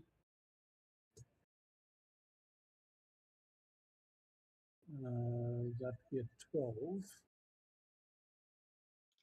That hits. Why, hang on, why do I not have unarmed strike here as a thing I can do, as an inventory thing? There we go. Sorry, let me do that again.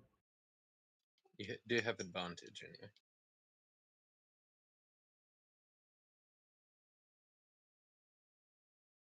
Okay, so hit it and normal damage.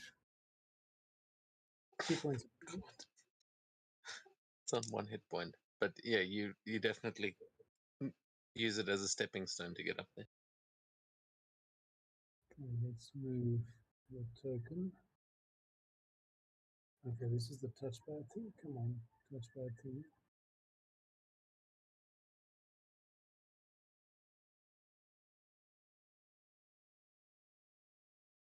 Is that touchpad thing working? No, I can't activate it actually from my side. There we go. Yep, it's working. Good. So she's on top of that block, hopefully. Let's say standing there. And that is turn. Okay, this one up here, can't see any. But yeah.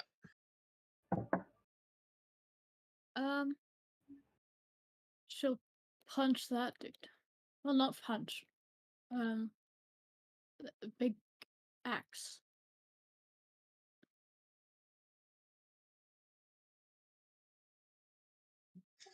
Lord. Yeah, it had 1 hit point left. There's nothing left for this thing. How do you finish it off, and then what do you do? She chops it in half, I guess. Through the torso. Maybe. Yeah, you see it finally stop animating. There's the pieces that are just shattered around there eventually stop. And you can see that there are more of these traps now swinging down all over the place. Can you see where to step to not get in the traps? You can give me a perception check. Okay. Oof. Okay, so where are you? Are you looking for? Because there are things swinging from the ceiling, and then there are also pressure plates on the floor. So which are you looking for with that? Probably 12. pressure plates. Okay, so you're looking on the floor to make sure that you haven't that you're not going to step on anything, but you Yeah. don't see all the floor. It looks like it's stone, so it's a little bit uneven, and you don't see any pressure plates around you.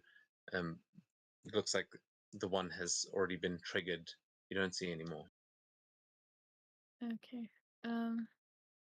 She'll go this way and hope that she didn't trigger anything.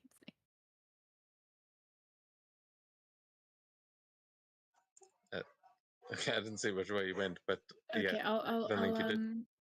ping the spots. No, that's cool. Yeah, you haven't. You jump over the blocks there, so yeah. Cool. And that's a 10. Okay, nice. Okay. So then that is going to take us on to this animated armor. Where's he? Can't hit you yet.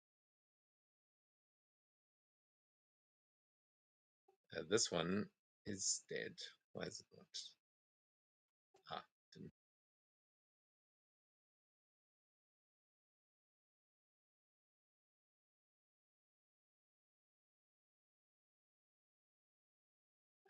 But at this point, you are going to notice that that cage that is in the middle of the room, Carmilla, you're going to notice something inside it moving, and it looks like there is something just crumpled up in the middle of the cage, and then two bear claws are going to grab the sides of the cage and rip it open as an animated bearskin rug leaps out of the cage towards both of you. Oh well, could have been worse. Could have been Nicolas Cage. That would have probably been worse.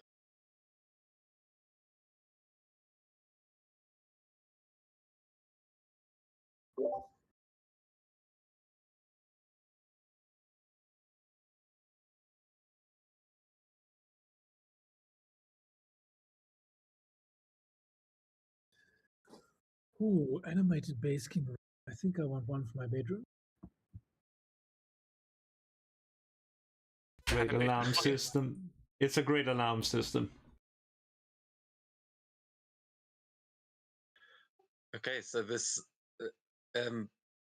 this thing just leaps out, tries to swipe at both of you, but is unable to hit either. Taking us back to you, Carmilla, as you see this thing attacking you. What do I you gotta want? say, I love the token, like the image. Well, that changed the plan a bit, but only a bit. Since first, let's try and hit the bearskin.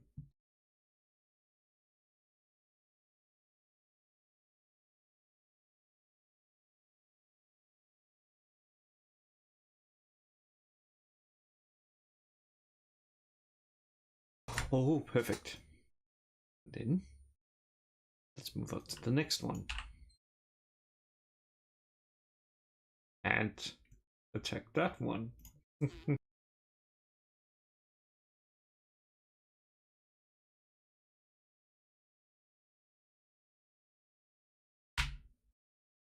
With that, Oh God, I've really got to watch where you guys are actually going on this one.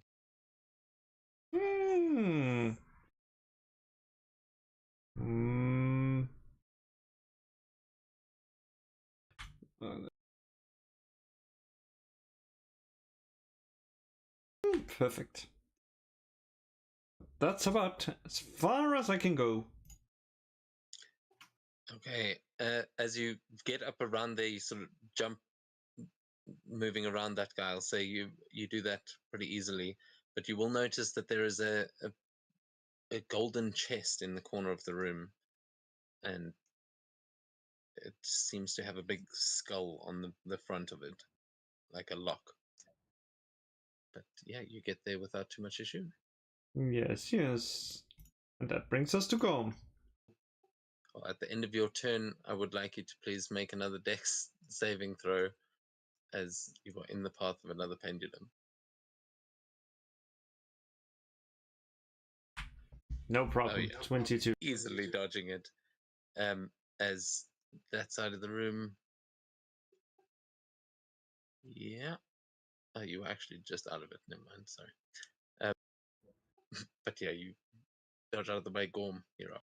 Is the pendulum here still swinging? No, what's- that one oh yeah. Sorry, that one is still going, but it is slowing down. So the range is getting smaller and smaller. I'll move up here and I'll first swing at him with my warhammer.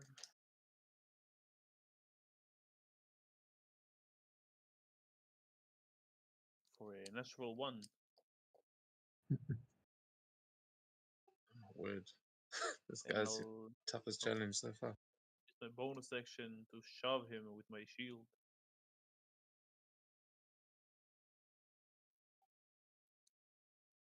So athletics checks again.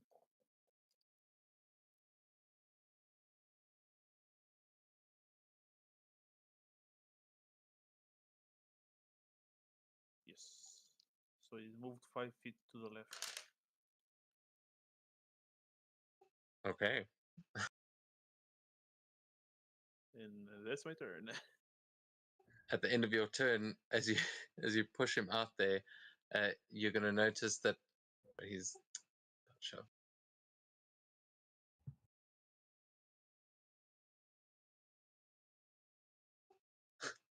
Okay, you see it. You shove it, and you see it stumble forwards. And as it just turns around, like lifting its club, like it's going to hit you, that pendulum just smashes into it from the side and knocks it 15 feet Into the hole. into the hole. Mini And golf. he is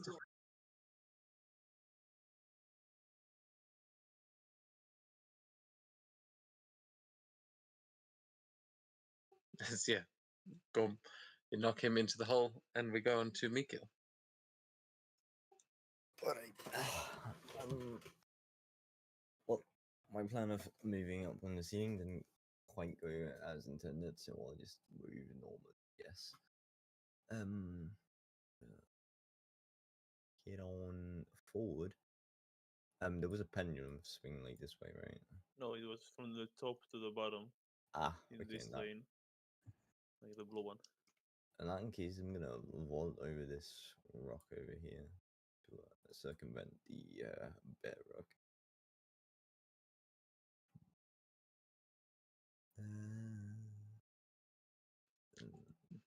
Do you remember that would be dashing? Are you dashing?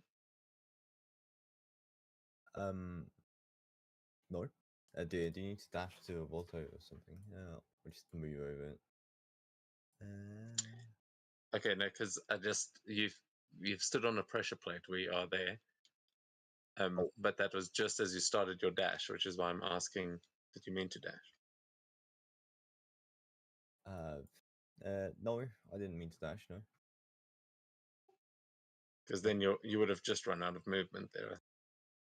No, just, well, according to phone this would have put me at 25 feet. Oh no, sorry. I thought it was going yellow because you'd run out of movement, but it's because you stepped on the trigger. That's what it was. So as you get there to the other side, I am going to need you to please make a dexterity saving throw, please. All right. Well, I'm rolling terribly. That's a poo. Oh, okay. As from the bottom of the cage next to you, a blade is going to just spin out and around it. So, oh, damn, Katya, I'm going to need you to also make that dex save, please. because you're still standing right next to it. And You have advantage. Do your deck save Okay, first. yeah, I did my deck save. We're gonna have Yeah, to swap over the power quickly. You have advantage on the dex save, I said. Oh, thank you. this is 11 slashing damage. Are you No, I'm anyone not resistant raising. to slashing?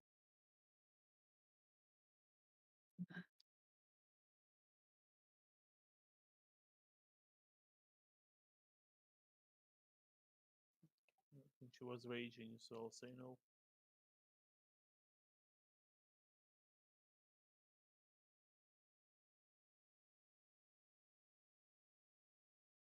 Okay. Yeah, that triggers the trap, but it is still your turn, Mika. All right. Well, I'm kind of scared. I'm gonna move up here and I'm gonna end my turn. Hopefully, it didn't just trigger another trap. Foreshadowing.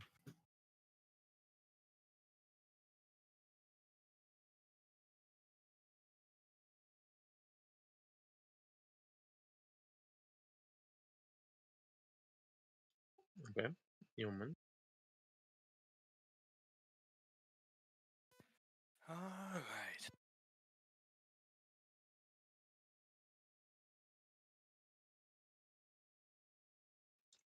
Wait, sorry, Mika, was that all you were doing? Because it wasn't actually a dash. I was wrong about that. Yeah. Did you want to? No, I was just gonna move up, move forward. There wasn't really a And- rhyme or reason. So you're not using an action. No.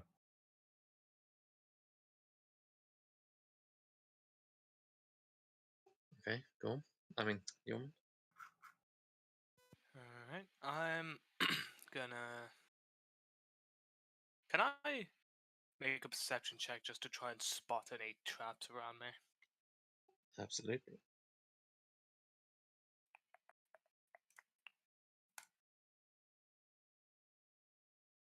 Oof.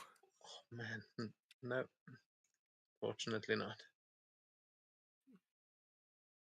Then I will, in my ignorant bliss. Oh. Click. Ah. The Like, there's disintegration definitely one ray. right over there. Dex? Deck save, please. Alright. Fortunate. Is it just affecting me and only me? This one is, Actually, wait.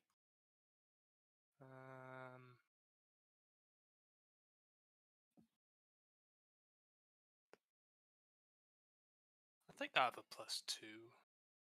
I get a +2 for that. Yeah, you're aware of it. I mean, Oh. yeah, that previous doesn't- roll also, you were not aware of it. You're like, you checked, Okay, fair you were enough. all safe. Alright. Let's see. Okay, How am I so getting the floor underneath you, lifts as you stand there, and just like launches you forward slightly as you are thrown into the hole. That is a good trap. You can make a strength saving throw to try and catch yourself. Otherwise, you're going down the hole. Fuck! Okay. Well, you are going down the hole currently. So Oh man, now the dwarf song "Going Down the Hole" could have been so good to play now. oh, lucky you. You only take 7 bludgeoning damage, but you are knocked prone and you are at the bottom of a 20-foot deep hole. You know what? It's not the worst that could have happened. Oh. Sorry, I applied 7 myself. I redone that. Which way? Oh, Oh, as in had you like already applied it? Okay. yeah, but it's right now. Then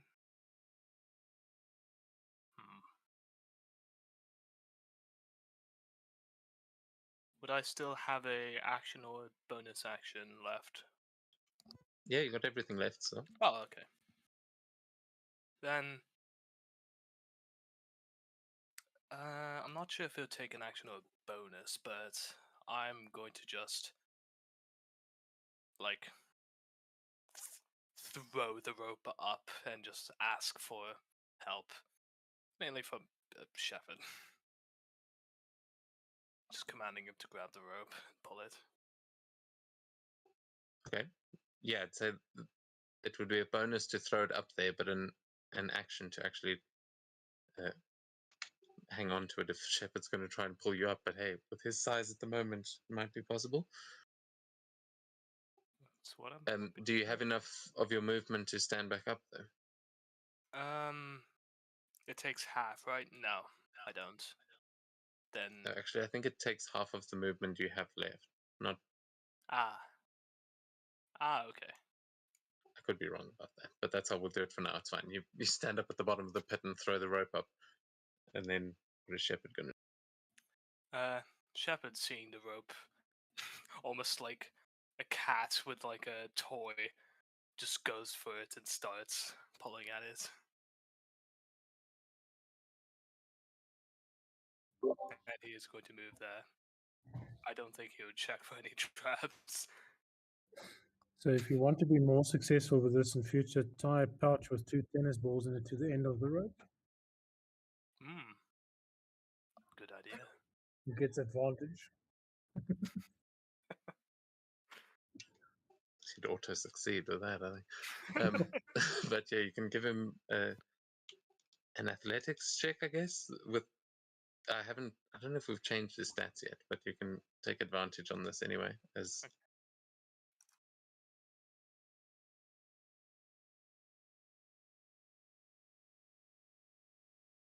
I think we might have changed the stat. Then, but yeah, with the 20, he starts pulling you up and gets you up to the surface.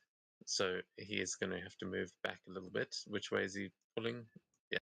He'll pull this way. That's good.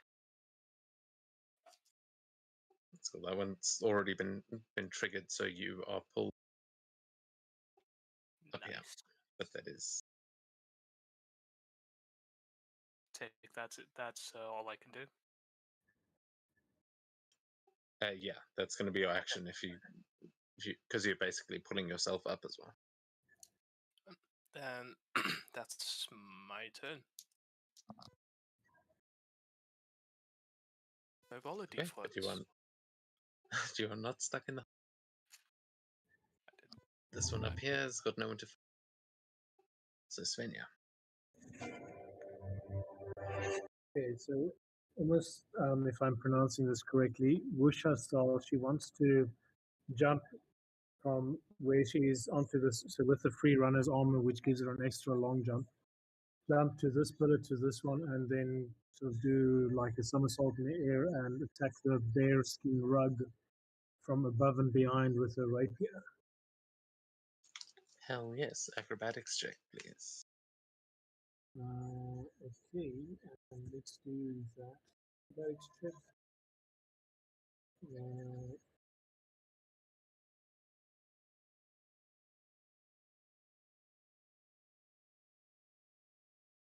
Yeah, 8. Doesn't look like that went Don't that you well. get advantage from your armor? Let me check. I think it. No, get that extra long jump. Essentially, if she jumps onto or alongside a wall, she can move along the wall. Oh yeah, okay. So it's a bit clumsy, but you are able to do that. Okay. So moving to there.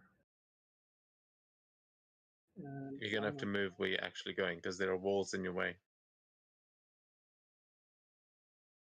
And this is also on this map. There are like triggers. Yeah, But yeah, okay. you get there with a bit of a tic tac across the walls there. Okay, can I get behind the bear for that advantage on the attack? No, apparently not. Okay, so where is our little rapiery thing? Attacking it, normal. And let's do damage normal. So it does 7 damage. And how much of that is piercing and how much of that is fire? Is that important? No, they it will auto apply resistances and immunities and stuff, but this doesn't seem resistant. Okay. Um,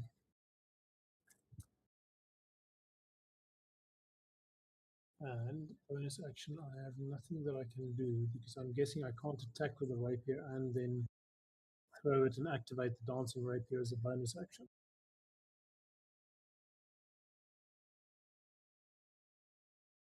I mean, So- you might. I don't see why So, not. so she will attack with a flourish, and as she sort of hits, just toss it up into the air so that it does its dancing rapier thing, and then hacking it, getting a second attack. Let's see.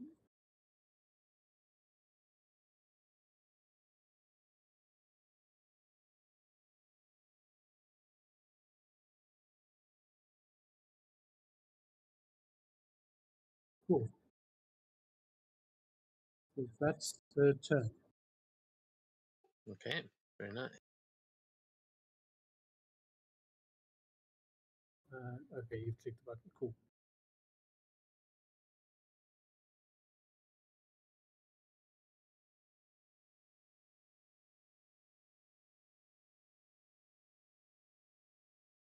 Okay, the one next to you hits you for 5 points of bludgeoning damage. There's Kamala.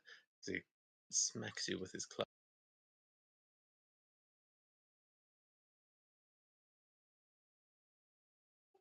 But Katya, that takes us to you. Okay. She looks at this animated bear rug. It looks the same as her bear skin. And she says, "It must be angry that I killed one of his kind." And she will great accent.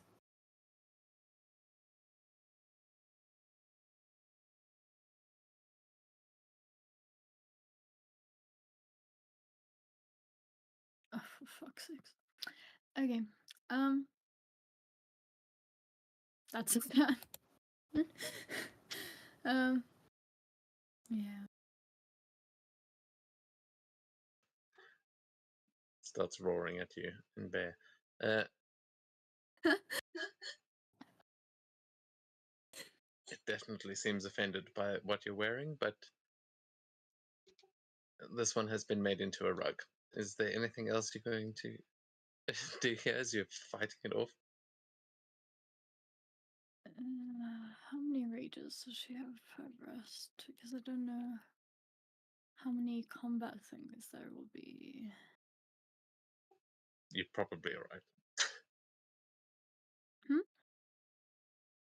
Meta-wise, use your stuff. Okay. Use the rage. She'll rage. She gets angry that this thing got angry at her for just like nothing. You know.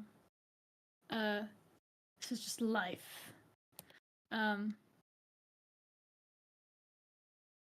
Yes.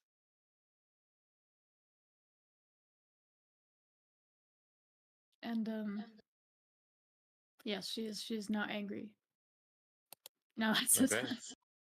As you rage at the bear's going to roar back in your face as the two of you just roaring at each other. I'm going to need you to make a wisdom saving throw. It should pop up in the chat there.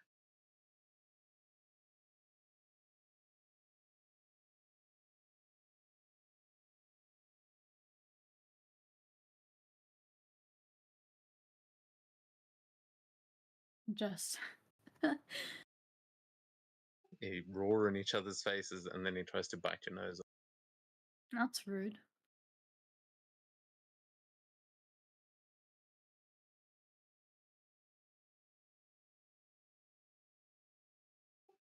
Hits for 10 piercing damage there, as it does bite into your face, but your rage is protecting you somewhat there, making it only 5.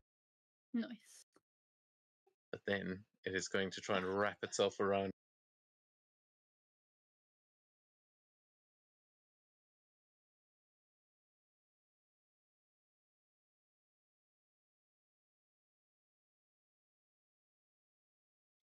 Okay, as you are now grappled and restrained, as the rug just wraps itself around you as it's trying to bite your face.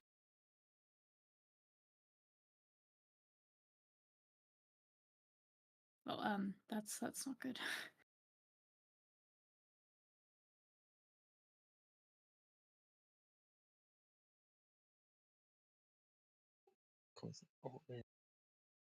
Okay, so the bearskin rug is now wrapped around Katya, and that brings us to the top of the round with.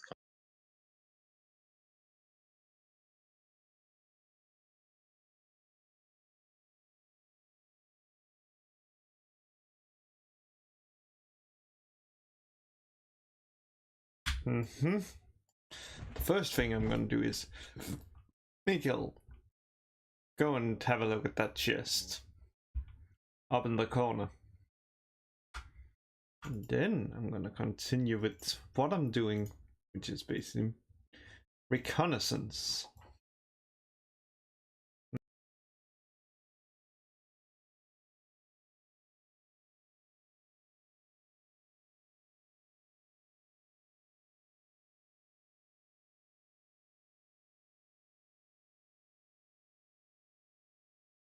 $19, perfect.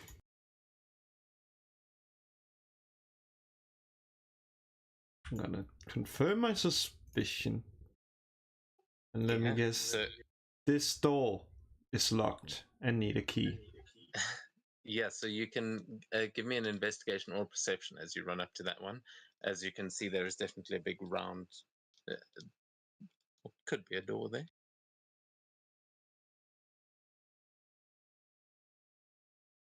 Well, either or.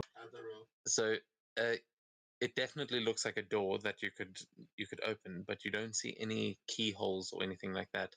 You can see that it is intricately carved, and there are runic symbols on it, but it probably requires some sort of magical opening.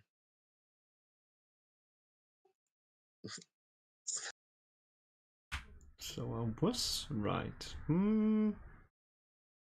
But yeah, you've definitely found the exit there. Oh well. Then I'm just gonna end my turn here. Okay. Cool. That takes us to you. The pendulum has pretty much stopped there, that one. It's hanging like behind Svenja. I mean behind Katya. Okay. I'll go here. I'll move next to it. Continue moving. And I'll use the ultimate spell here. Real reliable. Where are my cantrips? They don't show up when you press E, apparently.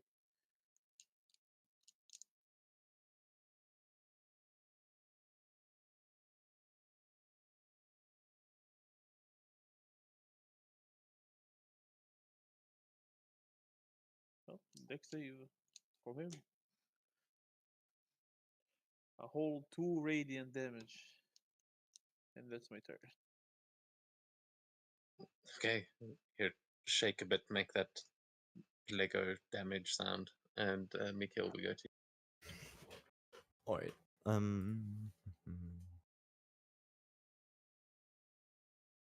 Oh. Yeah. Actually, before I do anything, I'm gonna. Have I prepared it?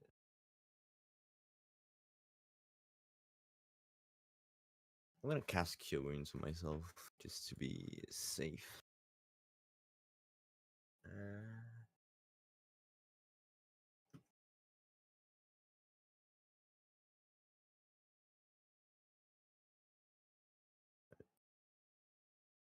So that okay, yes, nice, very good. And then I'm just gonna keep moving forward.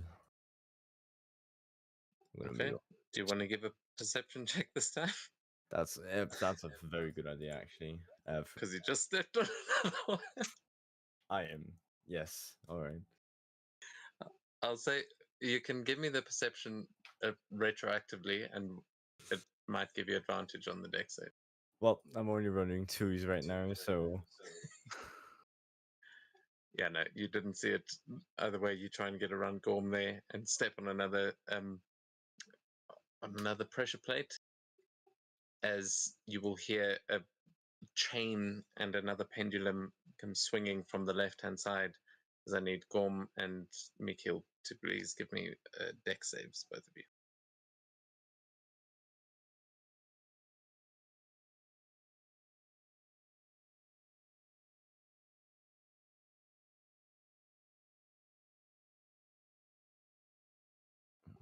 What is with the deck saves tonight? Okay, so you're going to see this, what looks like a cage swinging down towards you with its kind of like an Iron Maiden looking thing that is swinging towards you on this pendulum that smashes into both of you, and you each take. You're going to take 2d6 bludgeoning, and then okay, so 6 bludgeoning. I have applied that there, and then I will need strength saves from both of you as this thing clasps around you and tries to squeeze both Gorm and Mikhail into its grasp as it begins swinging backwards over the ledge behind. Yeah, that's this is going not what I terribly. meant. Okay, Mikhail, you succeeded, so I need you to please give me another roll, Gorm, because it hit Mikhail first, so you would get advantage because he succeeded on that, as it doesn't Is that manage what to we grab do? Oh, it's still low. Okay, so Mikhail, you manage to push it off of you, but it sort of wraps around you and grabs Gorm and is going to pull him 15 feet. Oh no, this one's 10. So. This is not an ability check. It's a saving throw, right? Yeah. Yeah. Okay, can't help it. Mikhail's just gonna see this. Just gonna see. Oh shit! Not again. Okay, so Gorm, you are currently grappled and you are being hung over this hole, but you are held by this thing, by this pendulum. Okay.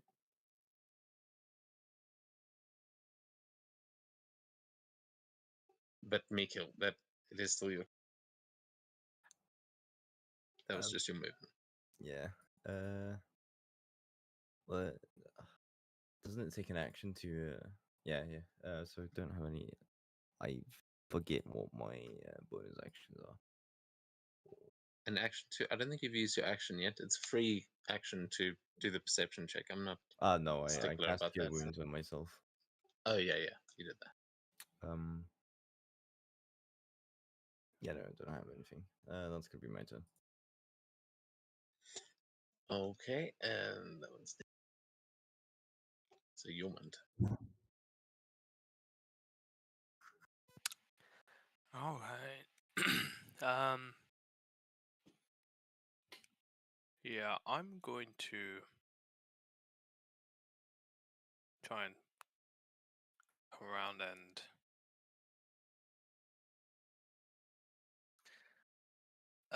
attack the the bear skin. Now,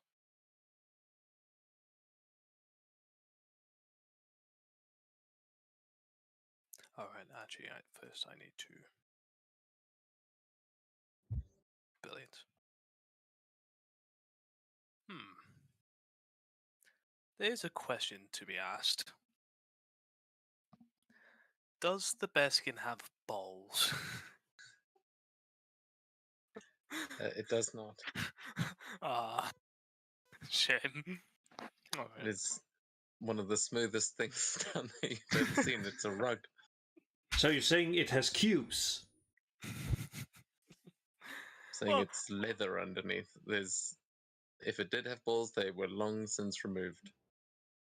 Well, I mean, pearls are pretty valuable. I thought they might have kept it, but all right. Then yeah, I'm just going to.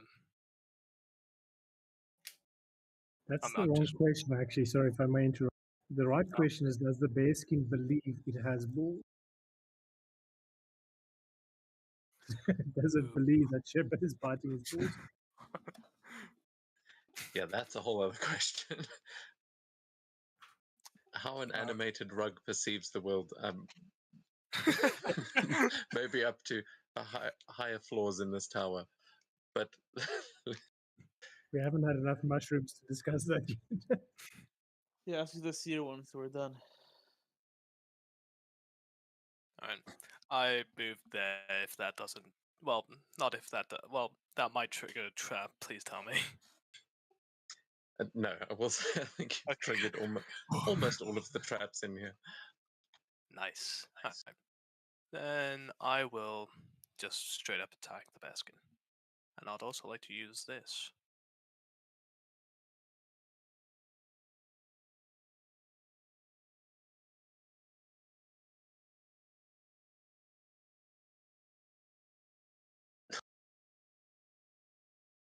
Are you using the lightning blade on? Yes, but I would like to target this one. Okay, Oh wait, fair enough. does that reach? I mean, he's technically in Oh. that space, so Okay, no, it doesn't. yeah, so not quite. Okay. He's wrapped around Katya currently. Ah. Okay, then Sorry, he was kind of between two spaces there. So I was just gonna say, because if you're using that, it's probably gonna hit Katya of all people. I'm like, who are you trying to target?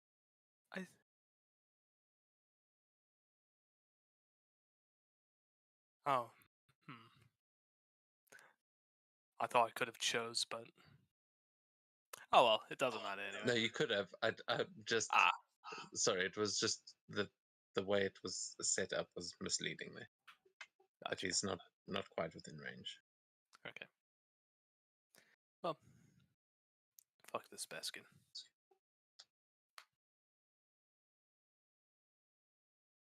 And Shepard is going to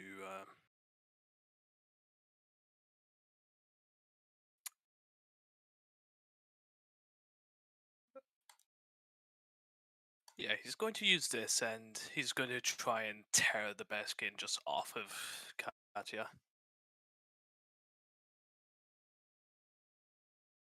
Okay, yeah.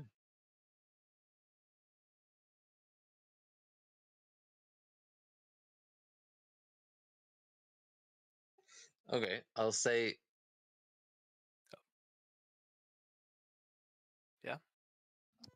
Sorry. Oh wait.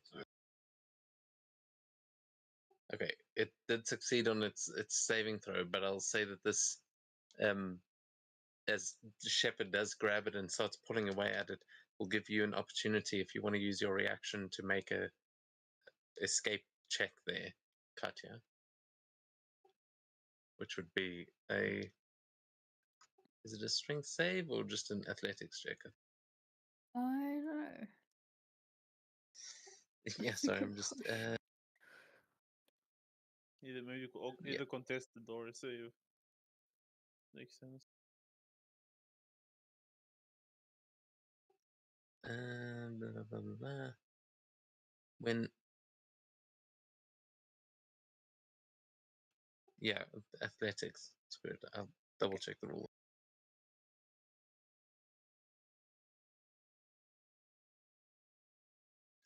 Not enough What yet, is my unfortunately. rolls tonight? So yeah, Shepard Advantage. rips a piece off of it, but is not able to help Katya out of it just yet. Is that going to be your turn, York? I'll bonus action bash it again. Shield bash.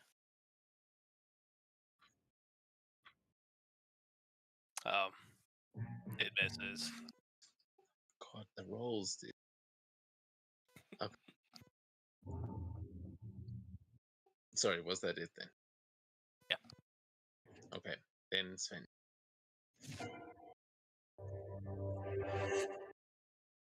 Okay, so the first thing she's going to do is almost sort of in giant, but maybe a fairly old dialect,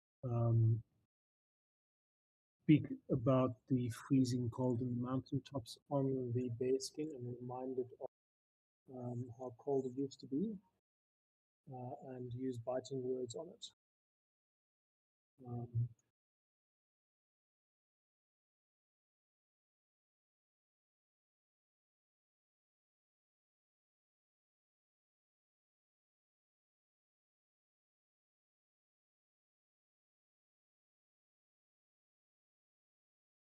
Okay, that does fail. Cool. We should level up soon because that would be great. And then we will also attack it with the Devil Dance Rapier.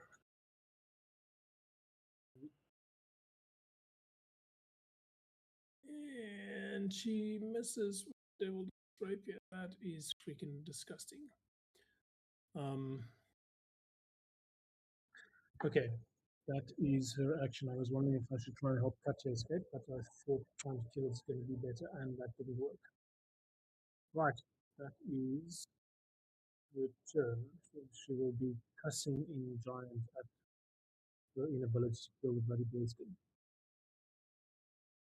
Well, Katya, it is your turn. You are restrained by this thing, but you are raging, and you can make an athletics check to try and break out of it. But that will be an action to do. It's okay. Yay! Oh yeah. With this, I'll say you can make an attack with it. 24. This at this point doesn't deserve to survive this. How do you rip out of it? Does it translate Oh, for everybody? 17 damage. Yes, if it that hits. does. Yes, people that can't read giant isn't getting the translation. They only get this, which isn't a giant script. If that had hit, it would be great. You are flanking actually. You're pretty surrounded, so you've got advantage on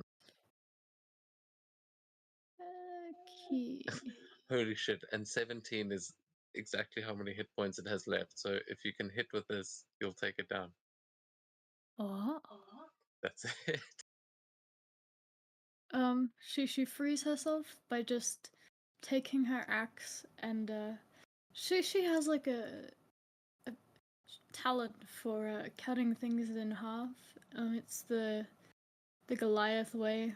If you don't cut it in half, it can come back to life, I guess. So I don't know where the logic in that is, but we'll just say she likes cutting things in half. In all country, you get cut in half. But yeah, that is just like shakes herself off.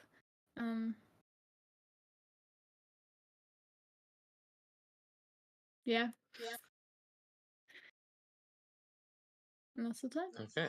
So then we go to this one, Constantine. And Kamala top of the round. You have found the door, but it seems like it may need some magical influence. Avada Kedavra. Well, let's get back then. Safety first.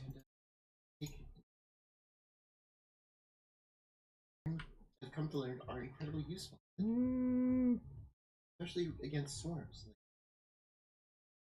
a lot of good spells. mm, Large quantity too. Like, see. Already seen that this one appears to be safe. Mm-hmm.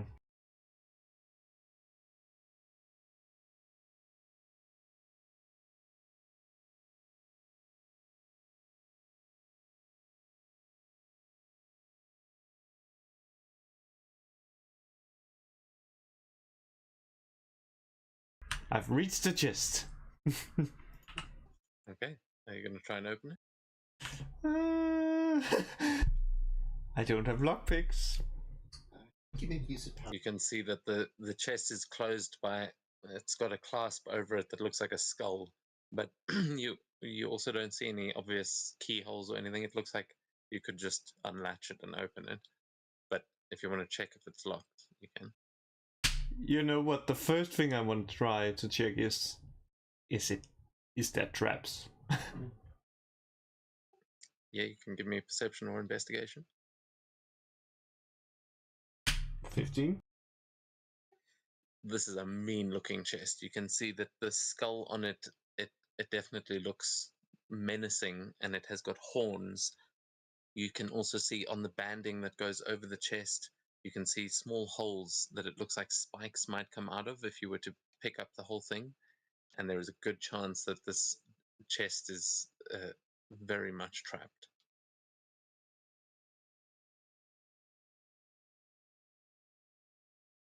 That sounds like... Mikhail, get over here. You need to disable some traps. And that's where I end my turn. Okay.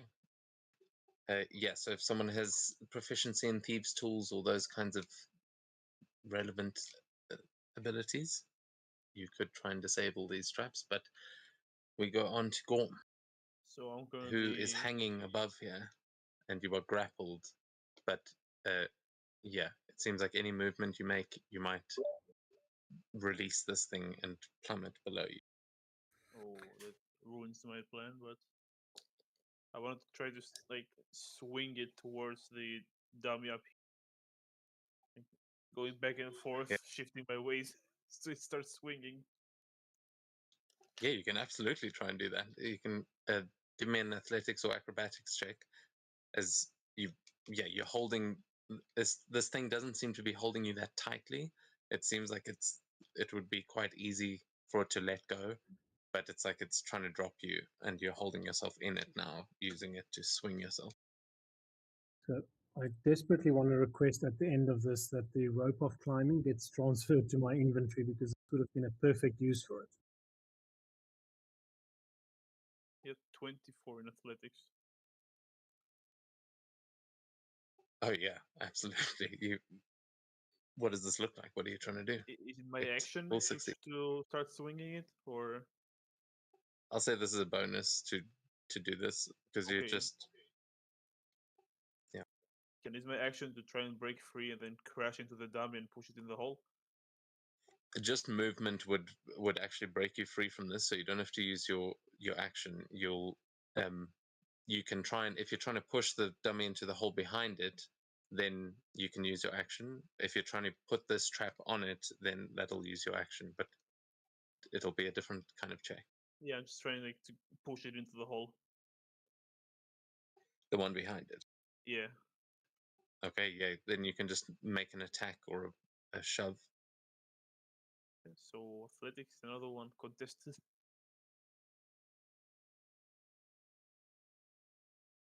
$18.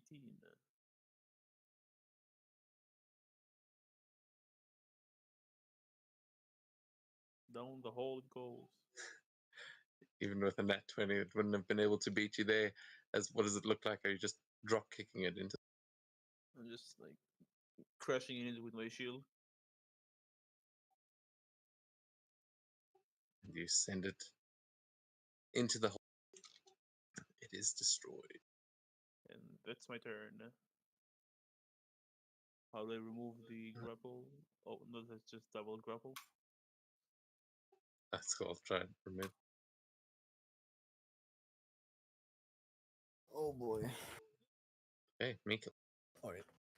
Well, so I suppose I'll humor Camilla a bit.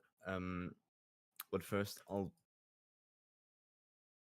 yeah, can I make a perception check to try and see a safe path over to the chest? Yes.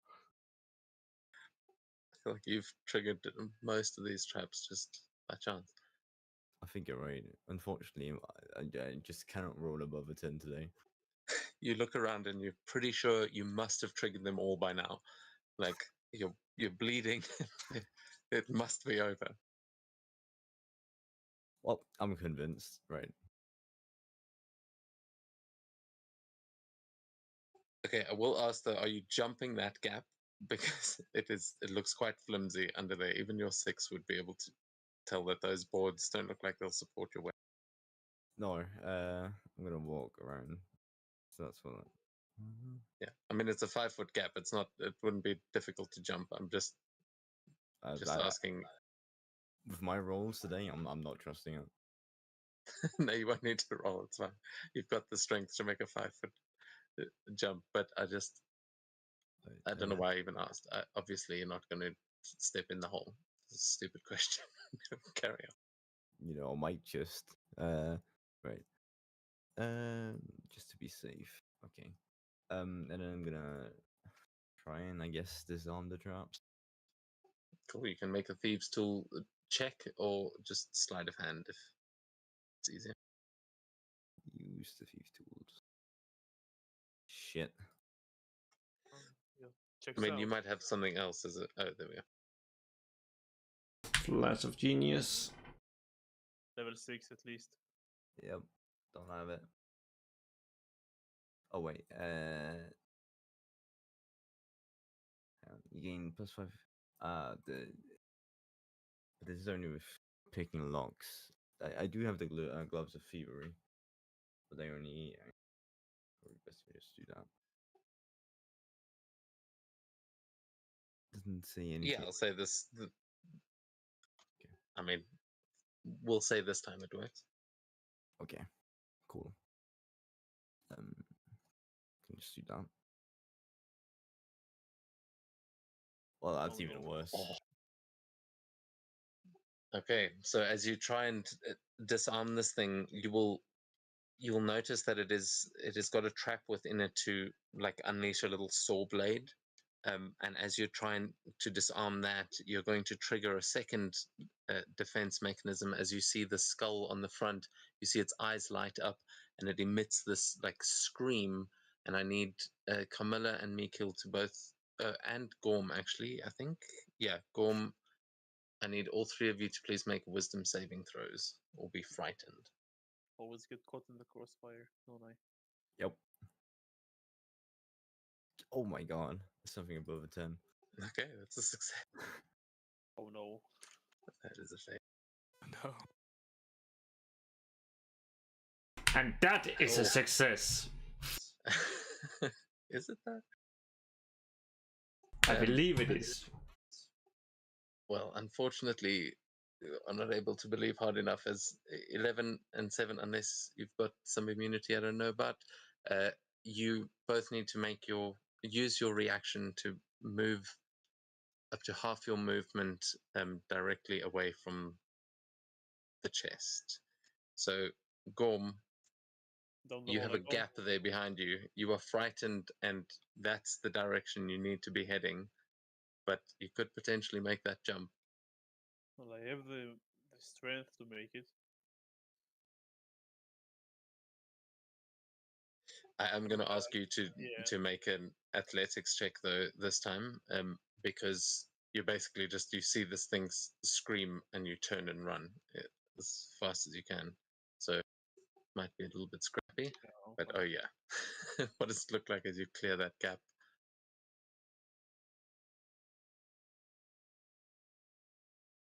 I just fuck that and whee. Just not looking at it. I'm with my back to it now.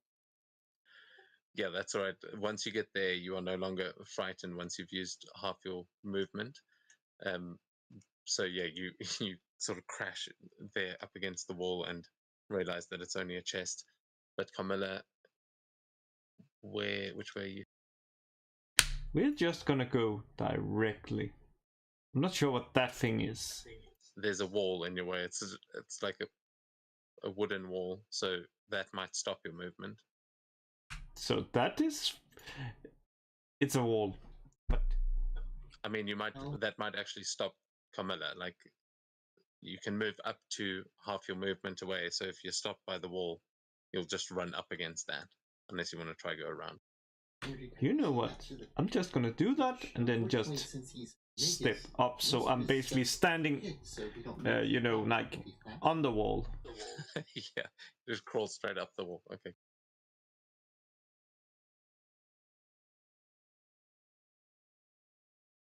Okay. So with that, Mikhail, unfortunately, things are not going your way tonight. But this thing has led off a scream, and you've successfully managed not to be frightened by it. What are you doing? To be honest, Miguel's kind of thinking of not doing anything, just trying to walk for the rest of these trials. Locke is not on this side, but I'm just gonna end my turn here. Okay, don't worry. This is the only combat.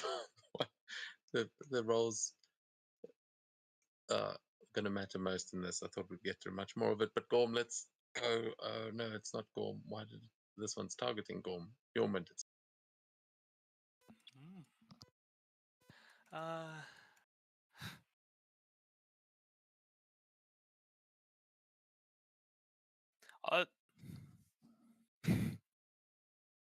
Once again, may I roll a perception check? Absolutely, yes.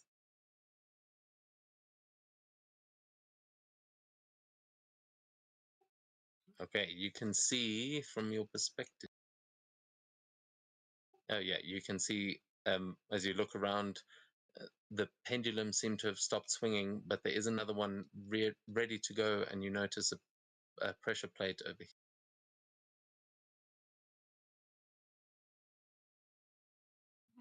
But that seems to be the last one. Okay. Then I will. Oh, first.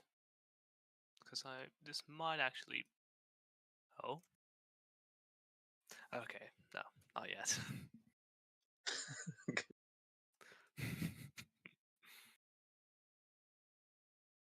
Alright. Yep, Yormund's gonna come up here. The trap was here, right? Yeah. Okay. And it's gonna call Shepard up. He'll leap over the holes and hopefully not crush Carmilla against the wall. No, she's up on the wall. She's fine. Oh, okay.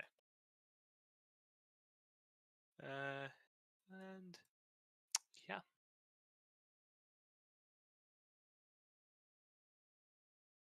Attack.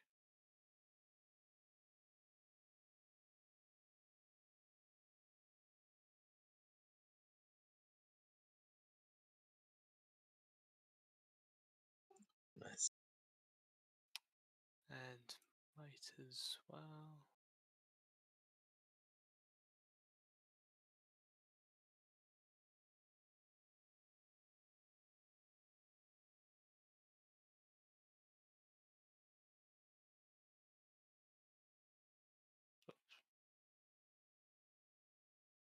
Okay, so as he does succeed on that, but it Does give him disadvantage because of their feature. oh yeah, that take him down. Yeah. Unless it automatically applied. I'm not No, it didn't. Oh, I just.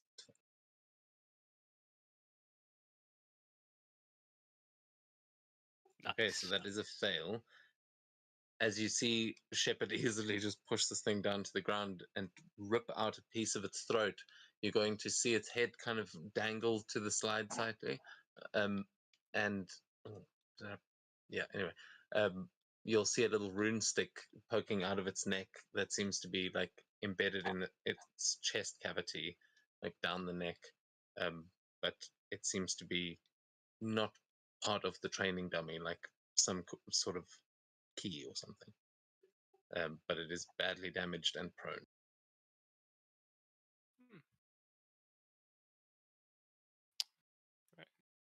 And bonus action, shield bash.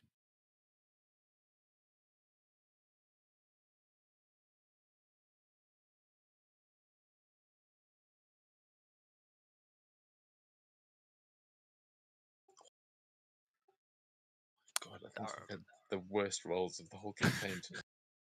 To be fair, at least it's not disastrous. But there haven't been that many nat ones, but my God, it's just dragging things out. Because what the hell? Okay, this thing's nearly dead. You can see that rune stick completely sticking out of its neck as its head's barely attached. One more little thump with your shield and it would definitely be dead. But is that going to be your turn? Yes. Okay. This one, oh, it actually takes us to him. He's going to try his darndest to push you into the trap. It's not actually trying to do that, he's just swinging. Because they don't have strategy, and he misses. Okay, Sven. You see like an arm twitching, just tapping at the ground with what the like half of the club it has left. What Sven would like to do is kind of so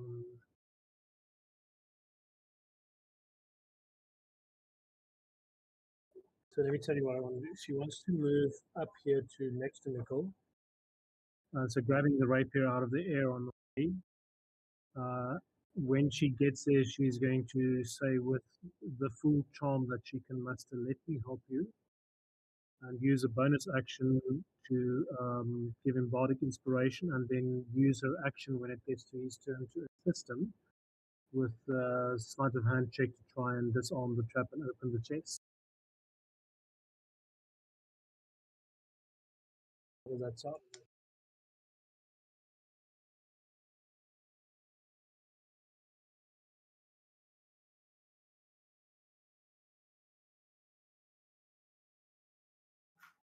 Not either movement.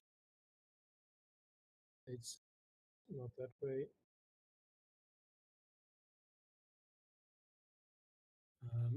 And okay, so let's do T, bonus action, bardic inspiration.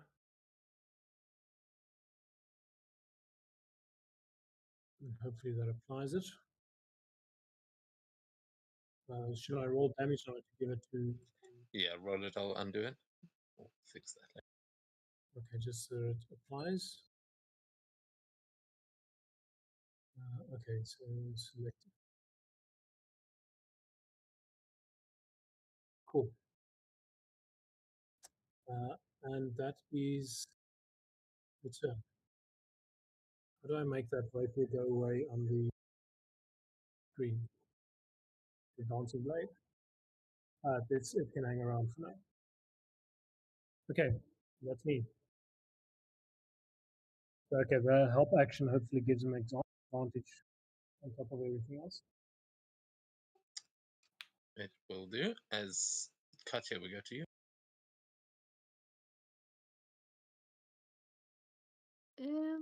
She's going to try to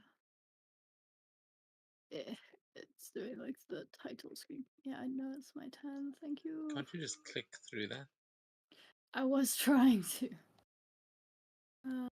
Just the two people have complained about it tonight. I wonder if it's something wrong.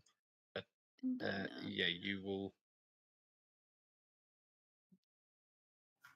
Yeah, you and Yormund can both see this door now, but I suppose you're more focused on this guy as. Oh my god. Was that with advantage? Oh no, no.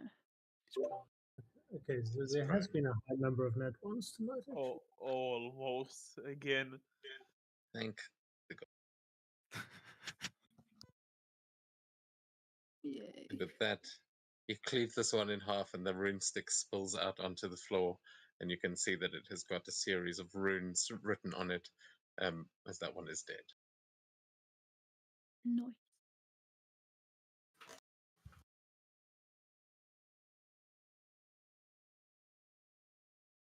Is that going to be your turn?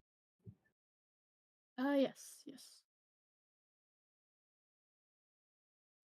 Okay, I mean, that pretty much brings us out of combat, but I mean, there is still one left, and there's that chest. So, Camilla, it's your turn. What are you going?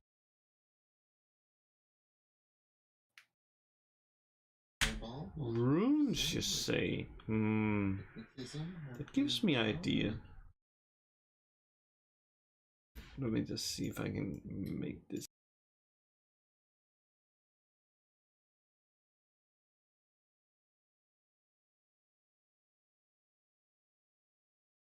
Let's just kill this one because I have I have a feeling that it may also contain the missing rune. Nice to have you here.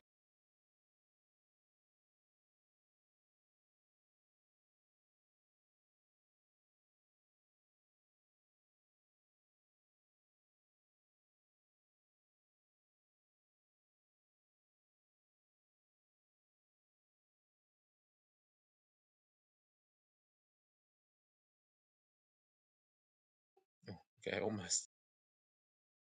Still Hey, you're playing enough Pathfinder. Cool. movement Yes, to move Wednesdays away, I'm playing and that's what I end my turn with. Okay. Yeah, Mikhail's gonna need all the help he can get at this point. So I'll use my movement right here and cast guidance on Mikhail Okay. and end my turn. Okay, Mikhail, you've got guidance, bardic inspiration, and advantage from the help action. Are you going to try this again? Watch me roll on that one Twice. twice. That one on the extra die too. Okay. +5 plus 1d6 and then advantage. You forgot the D4. I forgot a d4. Yeah. 17. Oh, still, how so low? But yes, that is enough to deactivate the traps on this. You deactivate the saw blade, unlock the little skull, and you will see as you finally open it, this little flame that was going to come out as its last resort just sputter out as you've deactivated all of its little activation mechanisms. And with that, I'm going to bring us out of combat as can feel free to keep killing that last. But Mikhail, you see inside this chest there is a stack of 8 pieces of adamantine ore. Nice. And +1 short sword is in here. That's not important. Adamantine though. Ooh. Yeah, fuck this +1 shit. I can make way better.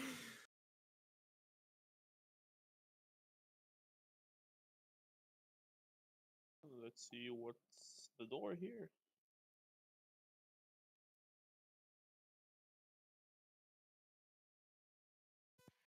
Can I Yeah, I'll also warn everyone that there is still a pressure plate right here. Which you stepped on. Nobody no, it's not been No, triggered it yet. would have triggered.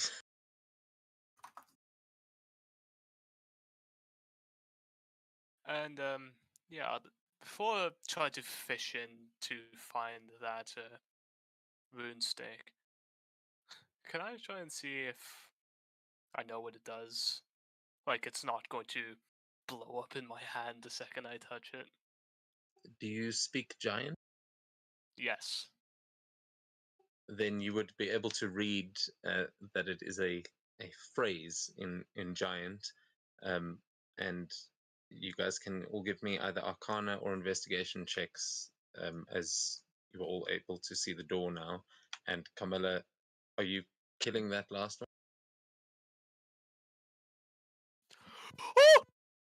Oh. Estelle, Oh you yes, seem to let's believe just that kill he it does since not it's exist. so sad to My leave it opinion without its is- body.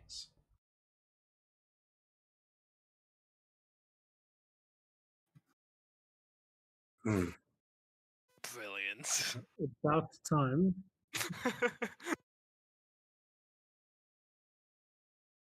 Probably one-shotted it with a 27.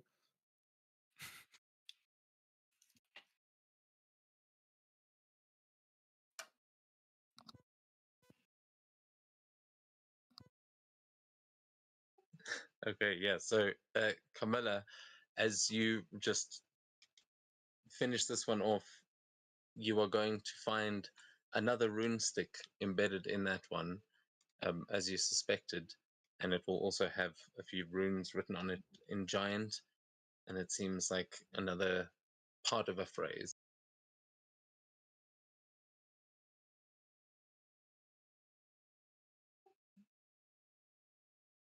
But yeah, let me know who's reading it. I can tell you what they say. The only two people who can read it. I can read the one up here. And I am the best! We grew up sleeping in a Katya can also read Giant.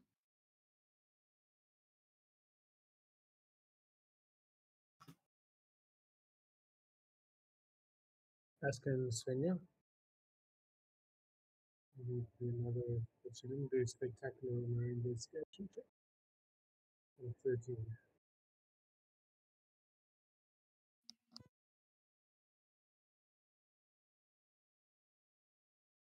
See if she reads better than the other one. 19 on the other one. Yep. Okay, so I thought it was going to send from both of you, but that will be the phrase that appears. What does it say, guys?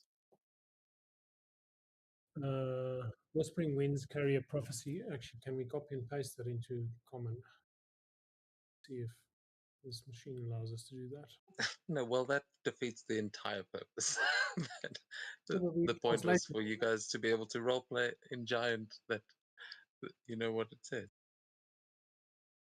Okay, we know what it says. Me and Good Mikil will catch, go actually. spar at the other side of this room then. These are some curious scribbly lines. I wonder what they mean. No idea. Ah, Not celestial, that's for sure. Katya, you want to do it's the not Omni? dwarvish either, that's for sure. It's like, actually, no, you guys come here, we'll read it together, okay?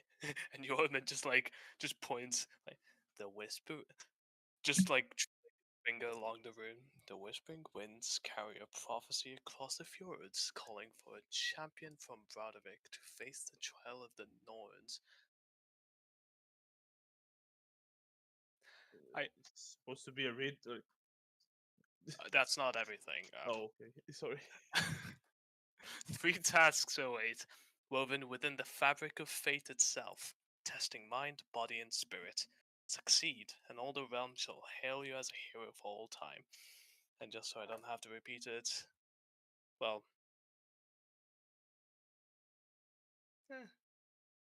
actually, no, it's fine. Okay, so how does it? That. Did we find any other rune? I don't think it's. With those Arcana and Investigation checks, Fenya and Camilla, you will immediately realize that the round door, the round sort of wooden circle that is embedded in the wall there, you will see the same message written on it in runes, similar to the stone arches that you've seen, where with that whole phrase you are able to complete it and yeah, by writing the runes on the door, you should be able to open it.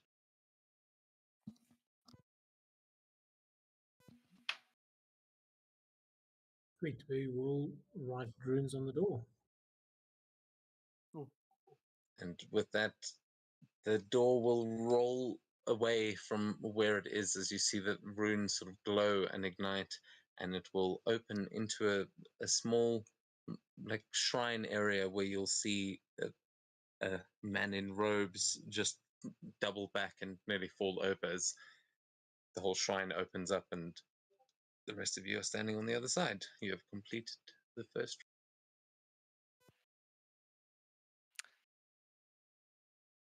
Can I roll an insight check to see if this guy is meant to be here?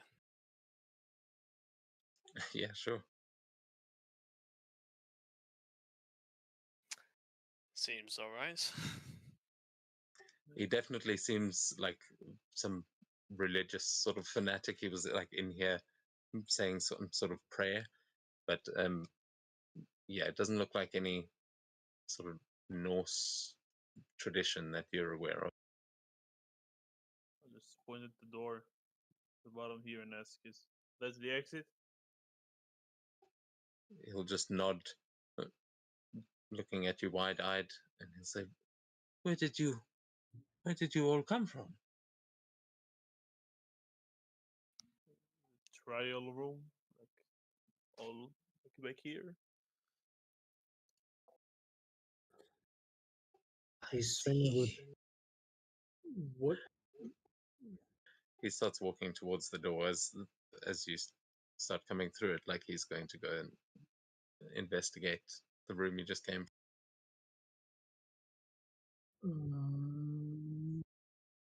What were you expecting? Would be what Svenja would ask him if he comes towards the door. You seem to be surprised. I was just in this room for prayer. I thought it was a temple, but I thought the trials were held elsewhere. I did not think they were right behind this. This is quite something. And he seems like he's currently fascinated by just the mechanism of the door. With 20 on insight, is he really fascinated with the mechanism of the door? Yeah, he definitely does, but you will see that he seems to be going over the runes that were written on it. The door is half sealed, so you can only get half of them at the moment. But you see him like whispering the words in giant as he seems to be trying to remember them. That 20. Oh, nice. Not weird at all. Right, so is that like a little altar essentially in the shrine? Yeah.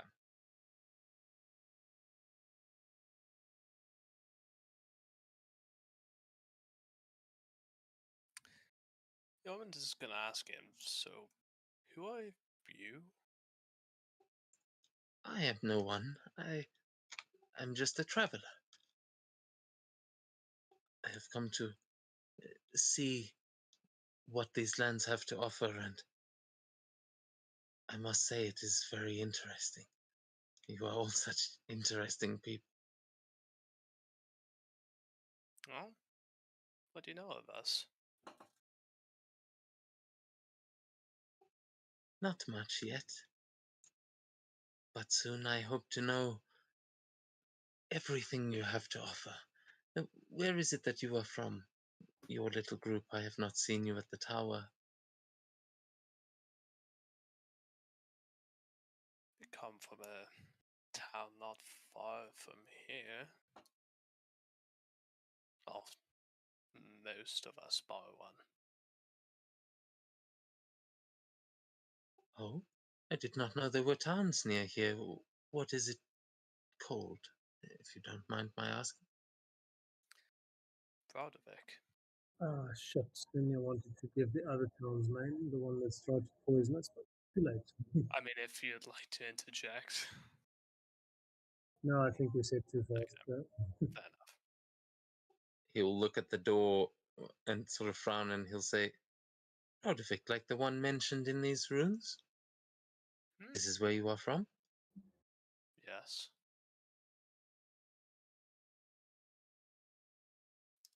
What did He you say looks. your name was again? Sorry, say again. And so Svenja would sort of slightly, I don't know, she will do her mother influencing the Jarl voice and posture and say to him, simple traveler, I don't know. What did you say your name was again? She's a little bit suspicious of his behavior. I didn't, but my name is Advida. A pleasure to meet you. Are you all from Braudavik? Well, except this one here, and Yeoman will just like pat Katya on the shoulder. Yes. Katya raises a hand awkwardly. Okay, You- kind of thing.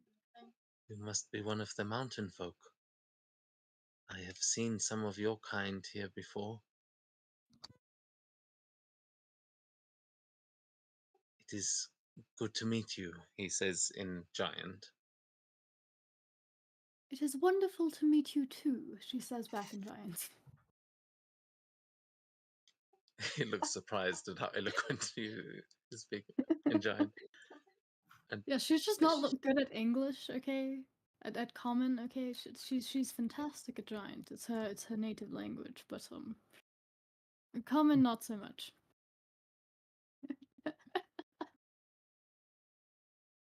Oh, I say, old chap, it's delightful to make your acquaintance. Svenja's going to pretend she doesn't understand the giant.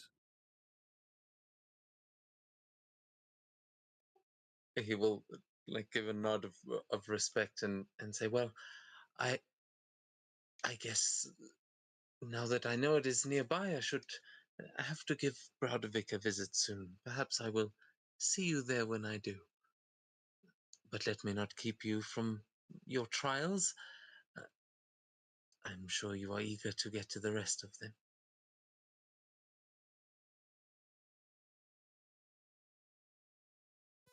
I think Svenja wants to make one last insight check to see if her gut feeling about not trusting him is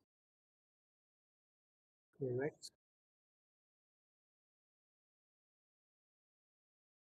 Yeah, 11. She's not sure about this. Yeah, you kind of give him a once over. You notice that he has got a morning star on his hip, a weapon you don't often see people carrying. Just that, you know, the morning star. Yep. And yeah, he's definitely wearing some strange robes, but seems harmless. Probably just a traveler, as he said. Definitely one to keep an eye on that as he continues looking at the door. Gorm, that door ahead of you is unlocked. It is just a little chapel, sort of, altar shrine here. Yeah, I was just waiting to not just rush forward. Oh, that's good. Okay, so as we walk, maybe we should catch up in the tavern tonight and have exchange tales and go on past. He'll give a bit of a nervous nod and step aside for you all to make your way through, where you will see Ursa standing waiting for you, and she'll look delighted when she sees you, Gorma. She says, "Oh, congratulations! You've completed the first trial.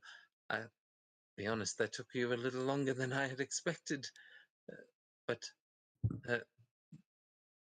the stairs here are unlocked, and you are welcome to continue forward as soon as you are ready." Would you be able to do some of us? We don't want to use up all of our spells right now. Who's hurt that needs healing? Mikkel?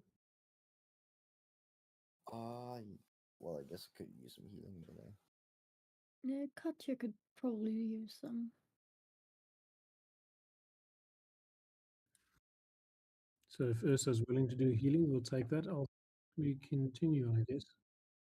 You can give me a persuasion check to try and convince her. She would look a bit shy and say, well, that's highly irregular. Part of the test is to see if you were able to make it without stopping for a rest. But seeing as you helped us with those bandits, I suppose I could make an exception. Who needs... And she realizes a couple of you have got some bruises there. But, yeah, she can do a cure wounds on one of you. Who is that going to... Either Katya or Mikhail. Who's most badly hurt?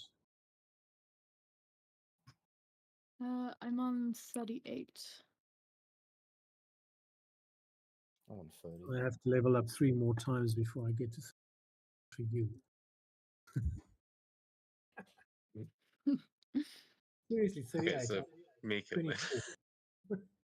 Fuck.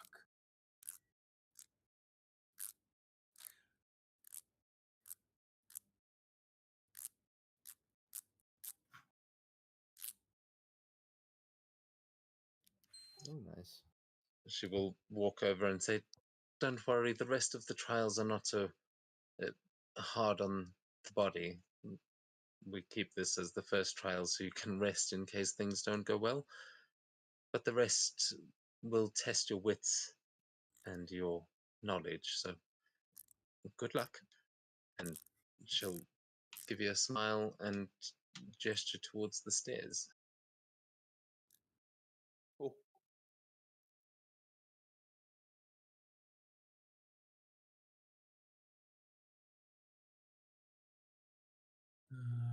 God damn it. Oh, Springer needs to still move through.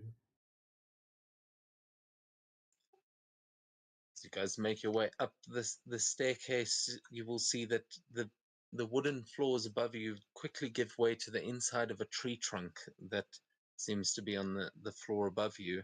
And as you step up through the wood, you will notice that it seems like the sky suddenly opens up above you, and there is a forest around you of vines, and it seems like you've stepped into another world, but you can immediately tell that this place is filled with illusions, that something in here is breaking the perception of reality, and it seems like there is some kind of a maze that lies before you.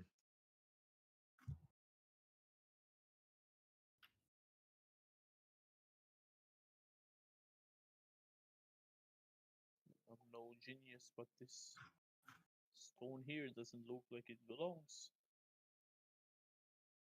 So I'll approach. Okay, you will notice that behind the stone, the vines are going to be quite overgrown there. It doesn't look like you can move past it too easily. But as you approach it, you will notice that, again, written this time in celestial runes, you will see a riddle written there. And I read Celestial.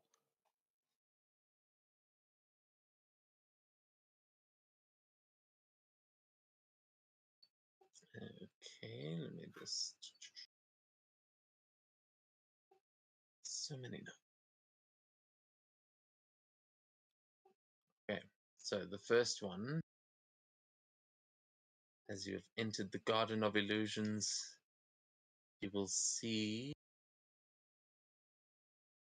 God damn it. Okay, you'll see the first one says, within my realm, paths twist and bend, leading astray with no clear end. Trapped in mazes of my own design, lost souls seek freedom divine. What am I? I'll post it in the chat. Thank you.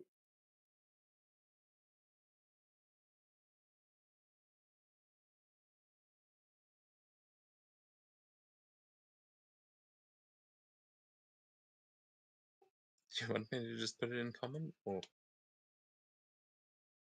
Now we'll read it to the other people.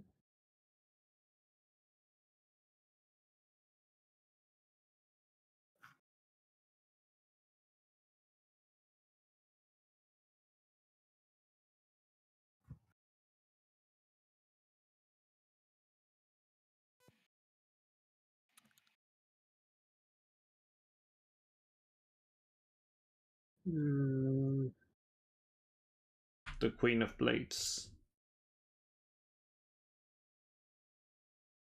yeah, I was thinking similarly what we know about the realm of hell and in between. So, underworld, purgatory kind of thing.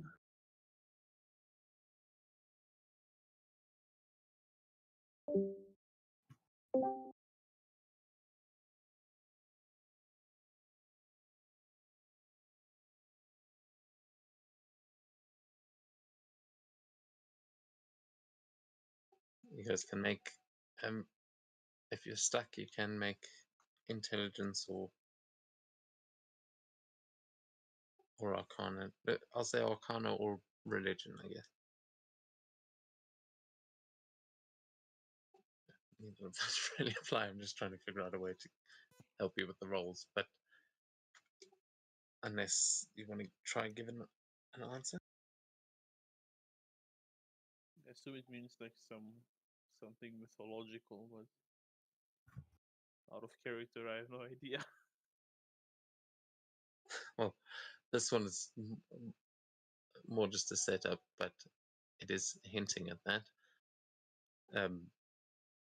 But with the 15, you think this one is just a clue as to the rest of this area, that it may just be referring to some kind of maze or something like that.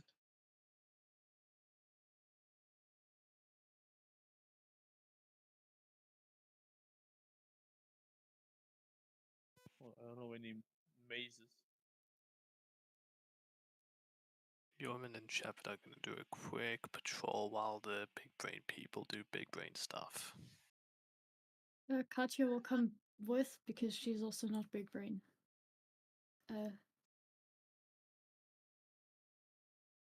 Okay, I'm stuck. So what I'm going to do is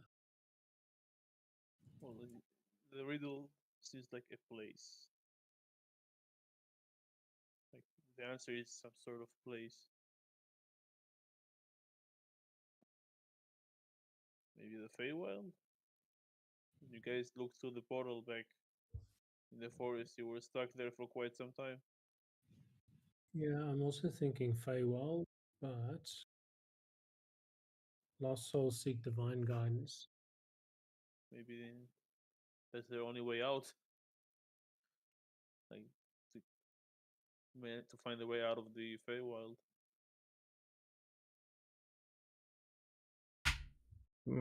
Believe.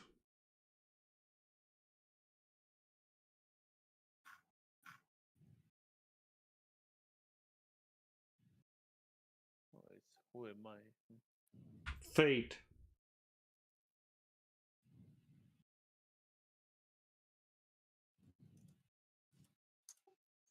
Okay. Again, are you guys just shouting at a rock? No, I'm actually Talking with like, each other. I think it's something about fate. I just mean like, if you want to give it an answer, you have to tell me how you inputting that answer. I didn't say anything yet. just I'm just saying, like, discussing. you can try things out. I mean, we could stand here and theorize all day, but they're not meant Do to be I? this. I'm just saying, don't overthink these too much. I guess I'll go with Carmilla's idea and saying celestial fate. You will not notice it respond to your voice at all, but you will notice that it's quite a small stone. This, I mean, it stands like about chest height for you, and it is just written vertically down the middle of the stone. and sort of glowing ink. It seems like it's carved in there.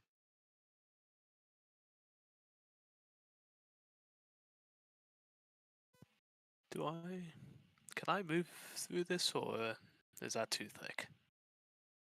You will notice that is a full-on wall of vines. There is no getting through that. Okay. Is there a getting over it? It wouldn't occur to you, moment. You will notice a similar wall of vines is actually in front of Gorm there. I just only have so much time in the wall.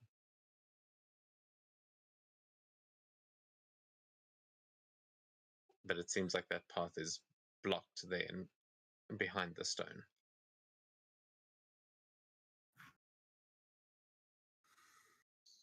I'll try to carve it out. Does anyone have tools? Try to carve out fate on the stone in Celestial.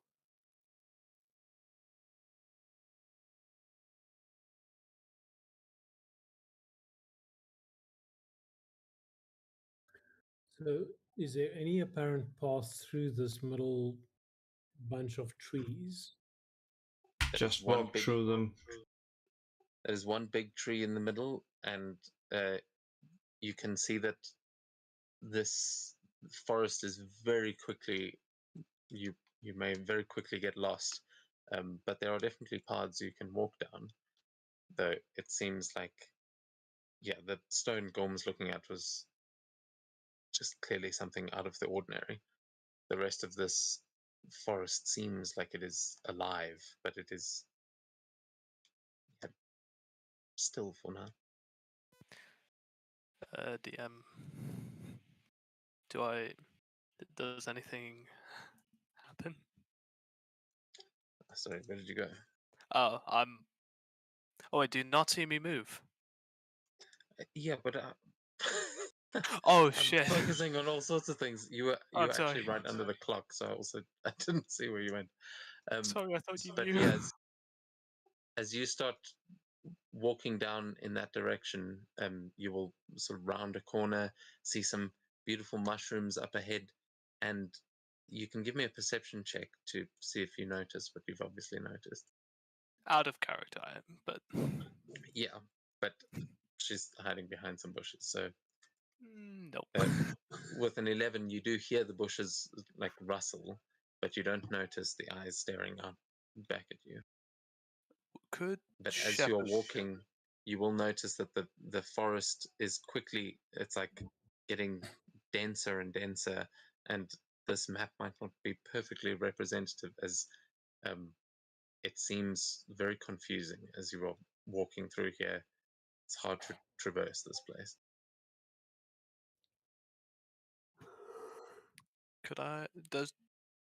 Should Shepard roll perception as well?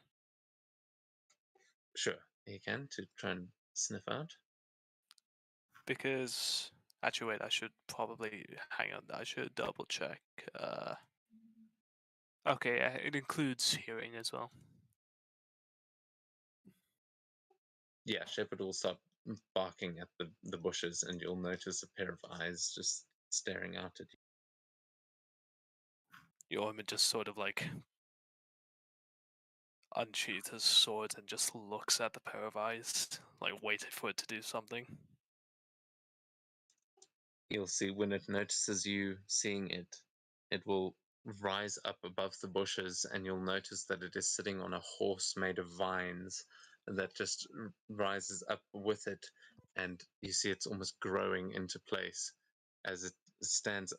It's going to lift its hand towards you, and you can give me an insight check to see if it's being aggressive, but it seems like it's moving quite slowly.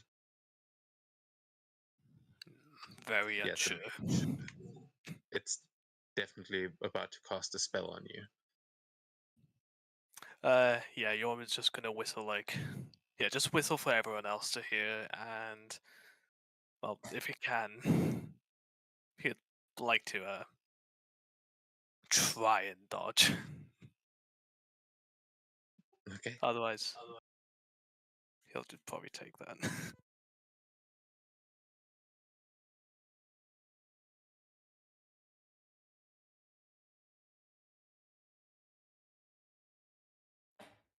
Okay, as you see, she raises her hand and this vine comes whipping out of the bushes behind you and wraps around your armor, but you just pull yourself free, and you will notice now the bushes down here below are going to start closing up as you notice the forest around you just beginning to like encircle you, and you notice these vines growing in all these different directions trying to seal you in there with her. Meanwhile, the rest of you hear this whistle. What are you guys doing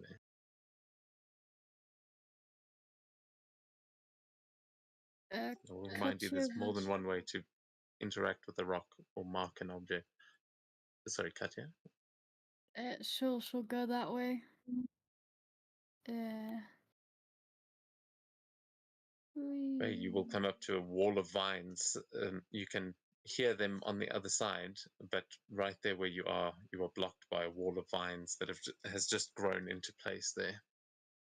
She'll hack at it. Go for it.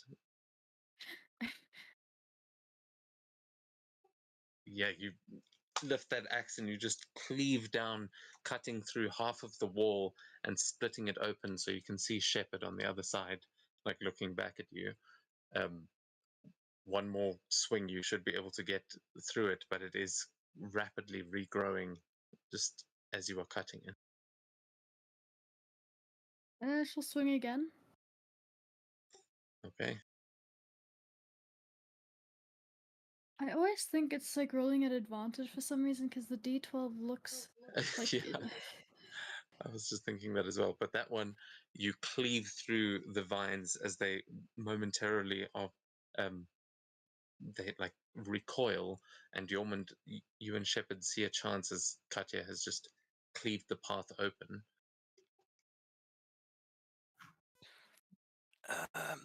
May I make a quick like judgment call? Like, how strong does this person look? Like, if I step forward and I'm going to fight her, does that look like I could win? No. Okay. It looks like they're like CR9. Okay. Yeah. Your woman just gives her the finger and backtracks. Any check? No, you can just you see Katya. She's just cleaved open this path, and you can make your way through. So yeah, Yorma just comes running through his life. So they're in the bush. They are in the brushes. They are in the trees. They are everywhere. Who? Uh, I don't know. Someone. Is your head okay? Not, yes. By the way, the head sore from drink. No. Yorman like does a double take to just think, huh? Is it? No. No. We'll say it definitely feels like it to both of you. It feels like that hangover confusion as soon as you walked in here just doubled. Yeah, Yorman just like looks at you and seems at a loss of words and goes, "It might be, but It's okay. I have to. We both. No. yeah." Let's go back to the others. You know, I don't remember. You can both give me survival checks if you want to try find your way back to the group, as you have gotten a little bit turned around at this point. But we are not the smartest of peoples. You literally walked around the corner, so you're all right. You're like, oh, we can hear them. They're still debating what the riddle means. As you round the corner, what do they see? What are you guys, the rest of you, doing?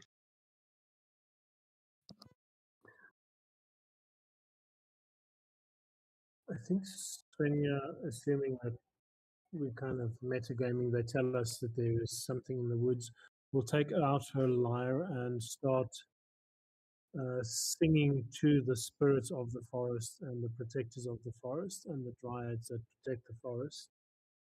And she'll be weaving in sort of into the song words of, we do not want to harm you, we need your assistance to get through this trial. Tell us what we need to do or prove to you. So Okay, she's you can give me a Yep. performance or persuasion there.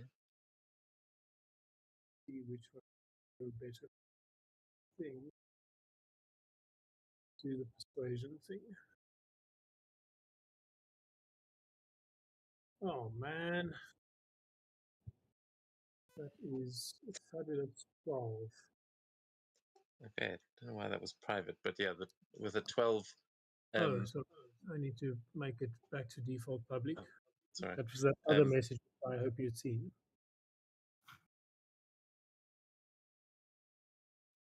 Yeah, that's fine. You can't see Okay. what's in the other map. Can you? Can you see tokens in the other place? I didn't look, I zoomed back in. I don't think you Yeah, can, so it's fine. Can you? I could see one. No, I mean on the other maps, Oh No. like on the other floors. Yeah, you shouldn't be able to see that. Okay. But that's fine. You should be able to see the sort of fog of war vision though. I don't mind that.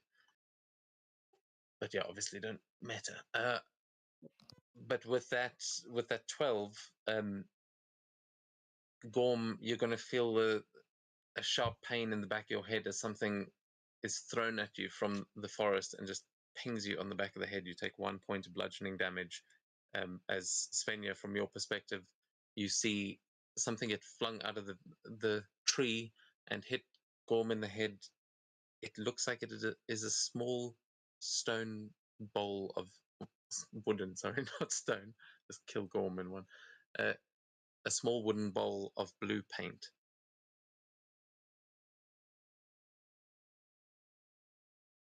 Ah, paintball.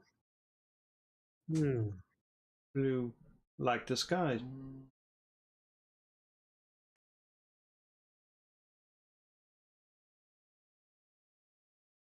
Let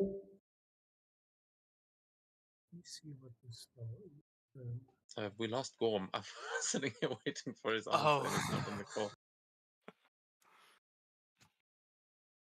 Can Svenja see if she can see anybody or anything that threw it or did that? Who did that? No, you can't see what threw it, but you can see this rock in front of you that has a riddle on it, and it just threw you some blue paint that it seems to be implying it seems like it's trying to help you, but whatever just threw that has disappeared. Are you fucks still looking at the rock?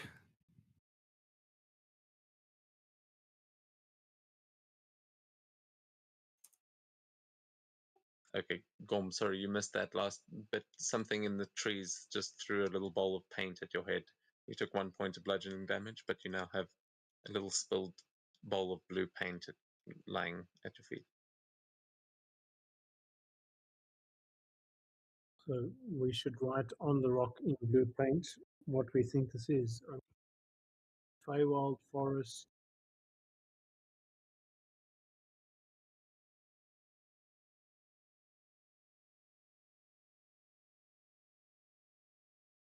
I'm tempted to go with the Feywild.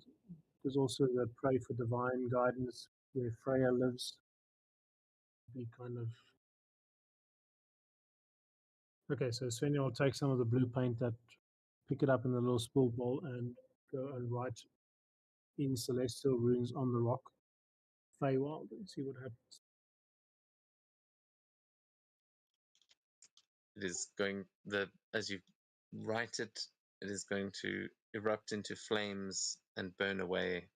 The rock does nothing else, it seems like it has rejected your answer.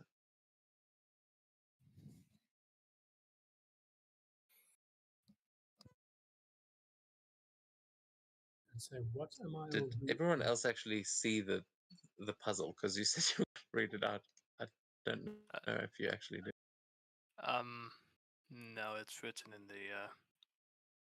Well, sorry, what language was it again? I don't. Celestial. So it is. Then Okay. I will translate it to common for you. I just suddenly realized there's probably only 2 of you actually looking at the trying to figure it out.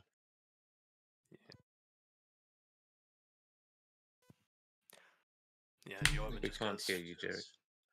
Alright, look at it, so we'll take that. You know what? I'm Protection gonna and grab the stone and defense. like try to write Interesting. What sky. does that do? Once again, it rejects your answer. I reject your stone. Poison sleeping players. If the stone could flip you off, it would. Yeah, cannot just break rock. A smash is good. It's Russia! It's clearly Russia. What is Russia? Old country. Smashing is bad. Don't Okay. rush with scissors. Scissors. No, not that part. No. Also, Yormund will say, by the way, then there are people here that I think probably can fuck us up, so we ought to be careful. Yeah, and Katya will say very loudly, people, what is answer? It, Maybe I am not smart, strong. But Kate actually has an answer. She just like biting a lot. Just knowing you, I bet you actually do have an answer. But Honestly, I'm tempted to say like the astral plane or something. Actually, time, possibly. I don't know. But Katya definitely does not know. Actually, astral plane sounds correctly because lost soul seeks freedom and divine. Wait. Though But- we though think about it, like what would the astral plane be here? Sure, but it belongs to someone. It's said in like the first person. The first realm of- world? What? The first world. The only thing that I can really think of is time. I don't know.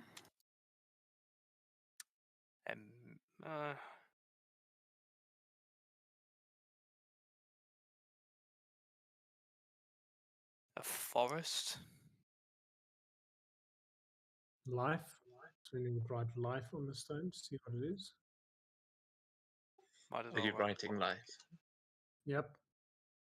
Okay, as you write that one, the stone is going to sort of be engulfed in flame for a moment as it burns that away, and then it sinks into the ground. As it disappears, you are going to notice the forests around you suddenly erupt into life as the wall of vines that was behind it doesn't move, but instead the wall that is next to you there, Yormund, unfurls itself and instead blocks off where Mikkel and Katja are standing, opening you up to the place that you just were a few minutes ago. Yormund very quickly reaches for his hand axe and looks for the the person he saw before.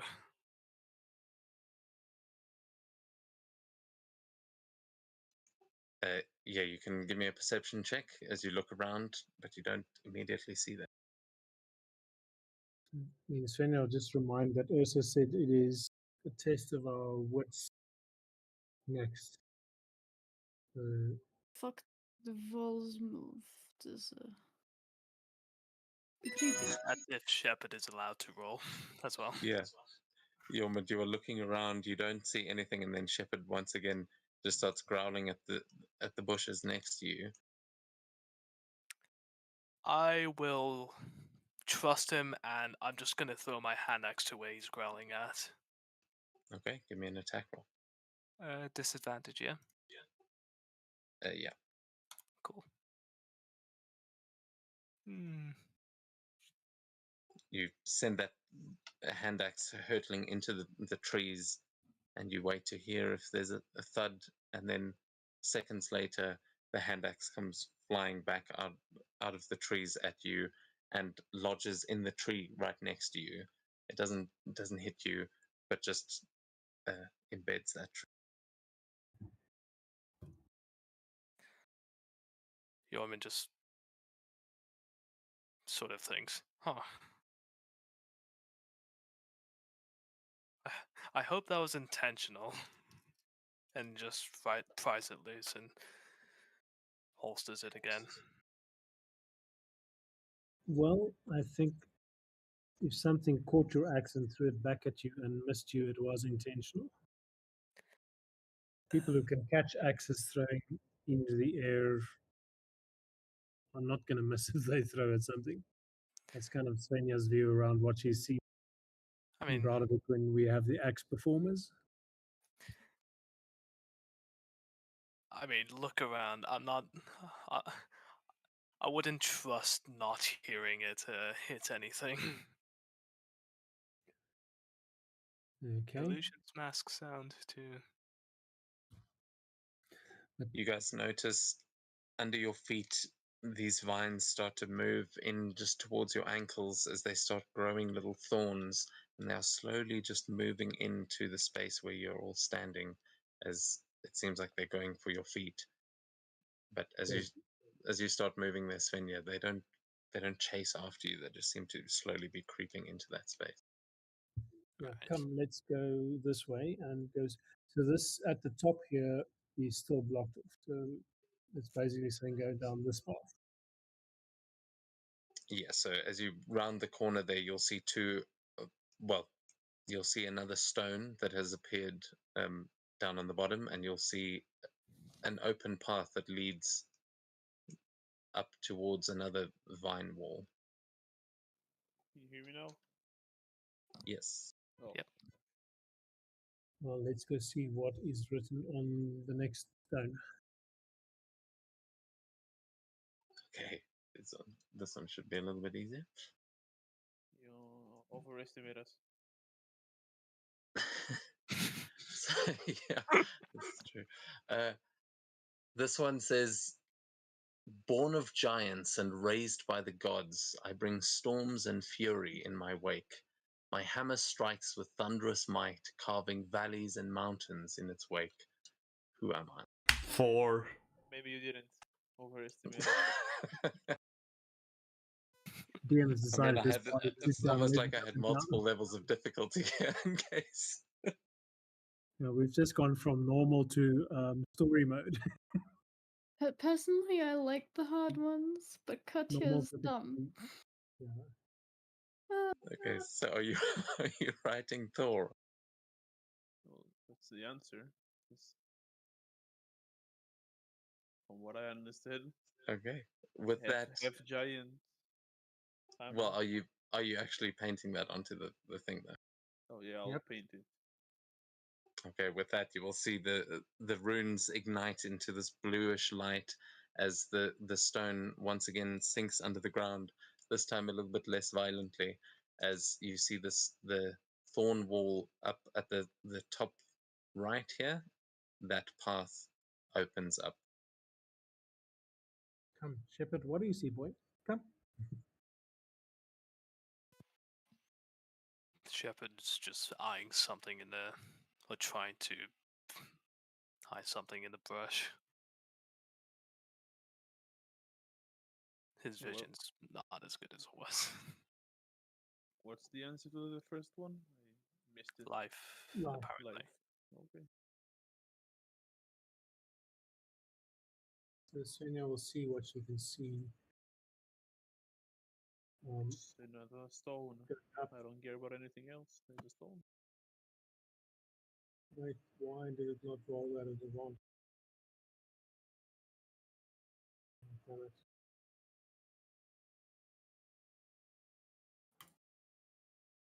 Not much better, 12. What the hell? Okay.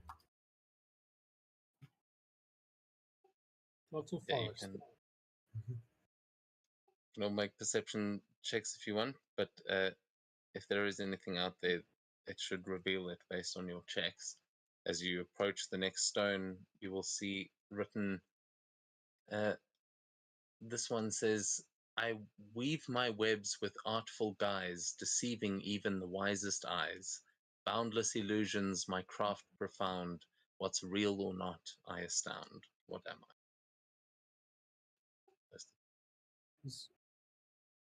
I'm going to suggest it's Loki. Yeah, but does Loki have a connection like spiders? He's the father of monsters. Or he's more of a snake guy? Okay, yeah, that makes sense. No, I Not don't know if dryad, it's but actual I webs. don't know It's what you're just talking- his Loki, that's it. trickery. Yeah. Web of lies, not literally. Yeah, that's Yep. yeah. Because if he is the essential father of illusions. So, sorry, what are you writing on the rock? Loki. Okay.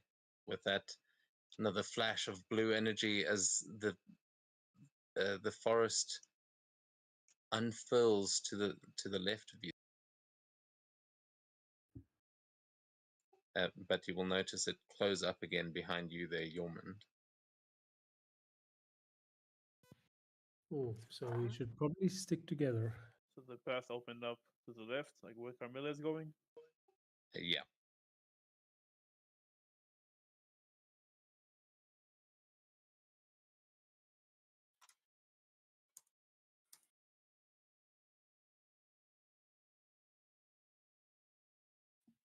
Too easy is going to be a hard one.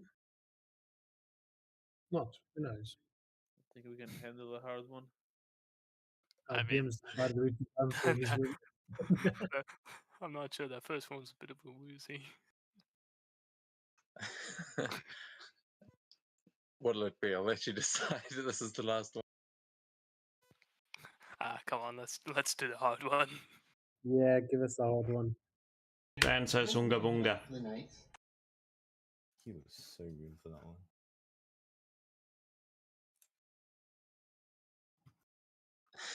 Actually, the rest aren't so difficult at all. In realms unseen, my dance begins. Through veils of illusion, I shift and spin. I am both real and imagined, a paradox complete. To touch me is futile, for I am merely deceit. Why don't you go Well, for it the does hard say one? I am merely deceit, so why don't you just say deceit? Never mind. My brain is dead. Just ignore that.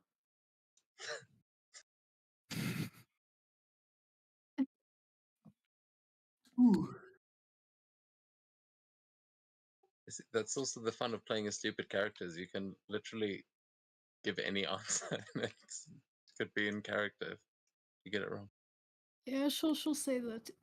It says it's just deceit, so is deceit. No? Might as well try.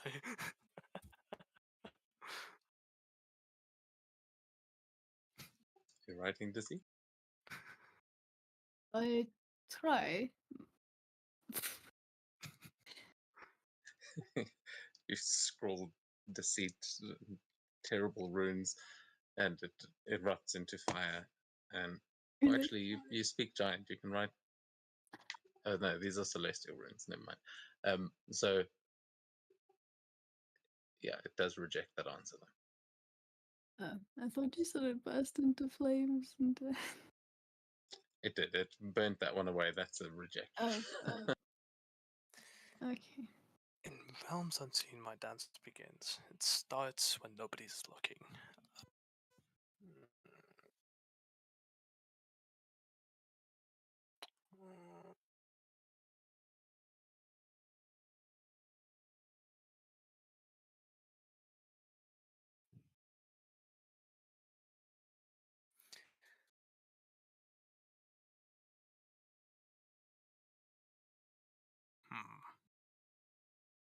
A ghost? Uh-oh. Imagination. See, my first thought was thought, but at the same time, that doesn't really make a lot of sense. I think it is definitely some kind of something that uses an illusion, something that looks real but isn't. Fata Morgana. Hope. I mean, that Daniel's would be a gonna write Hope mirage. down. Oh, Mirage is a good one. Sorry? Oh, Mirage. That's grim. It rejects hope.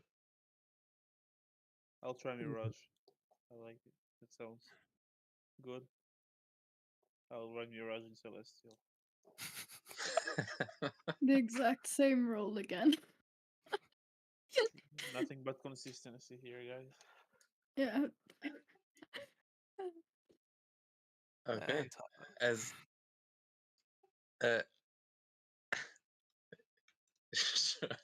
as it erupts into this blue light, the stone disappears, and behind you, a spiral staircase starts to emerge from next to the tree, leading you up to the next level. God damn, I am big brained. But why? What did we do right? Fata Morgana, because it's Oh, it's both a mirage is both real but also imaginary. That looks like a terrible. Or is it? Fata Morgana is just a special type of mirages, to be fair. 1001 Nights. I can't help but think maybe I think we got a pity pass. No, definitely not. Okay, We okay. have this. No, let's Oh, it's let's- because Mirage is real because of the Mirage Dragon. What? Oh.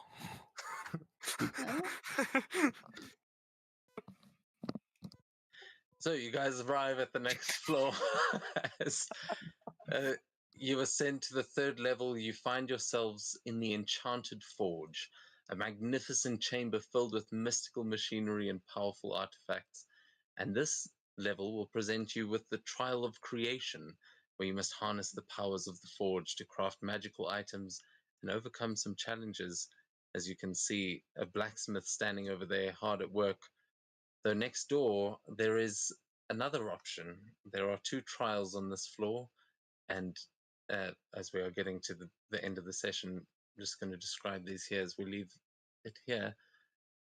In the other room next to it will be the Trial of Knowledge, where you will see a grand hall filled with towering bookshelves, ancient tomes, and mystical artifacts. And here you will encounter a group of Sadia practitioners that are highly knowledgeable in the arts of magic and divination, and they will be here to challenge you to a battle of wits and knowledge, testing your intelligence, your understanding of Norse mythology, and the like. So you can see a big set of double doors there in between the rooms, where you can decide which challenge you will be taking part in. But that's where we're going to wrap up tonight's session. Is there anything you guys want to do as you ascend to the next level? Katya looks excited to make a big axe. A big one. Yomi just nudges Miko like, yep, I think I found your new home. This is a nice forge. He does not have home already. Well. uh, Oh, and I nearly forgot. There's when the last stone disappears, it also spits up another rune stick with a phrase on it.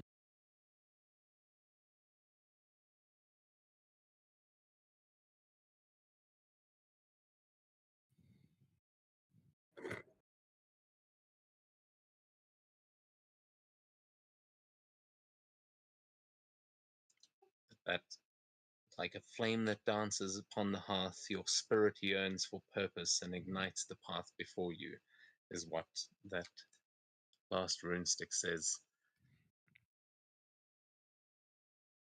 My purpose is murder. Yes. He's nice. are they numbered like on? Is the number on the rune stick? No, sorry. Okay. Because they were going to be D10s, so I gave them numbers. But those be will come up honest. later. I was excited for the idea that there are just some of them hidden around, and we have to go hunt for them, and it makes yeah, it's a good idea. There are now. That is actually, if I might do that for something else, not for these. But I wrote all these freaking prophecies, and we didn't even get to the seer. So next week, we will do. It's some very challenging combat. Yeah, my God, the rolls. Actually, I keep saying I'm gonna do this. I'm gonna pull up the stat.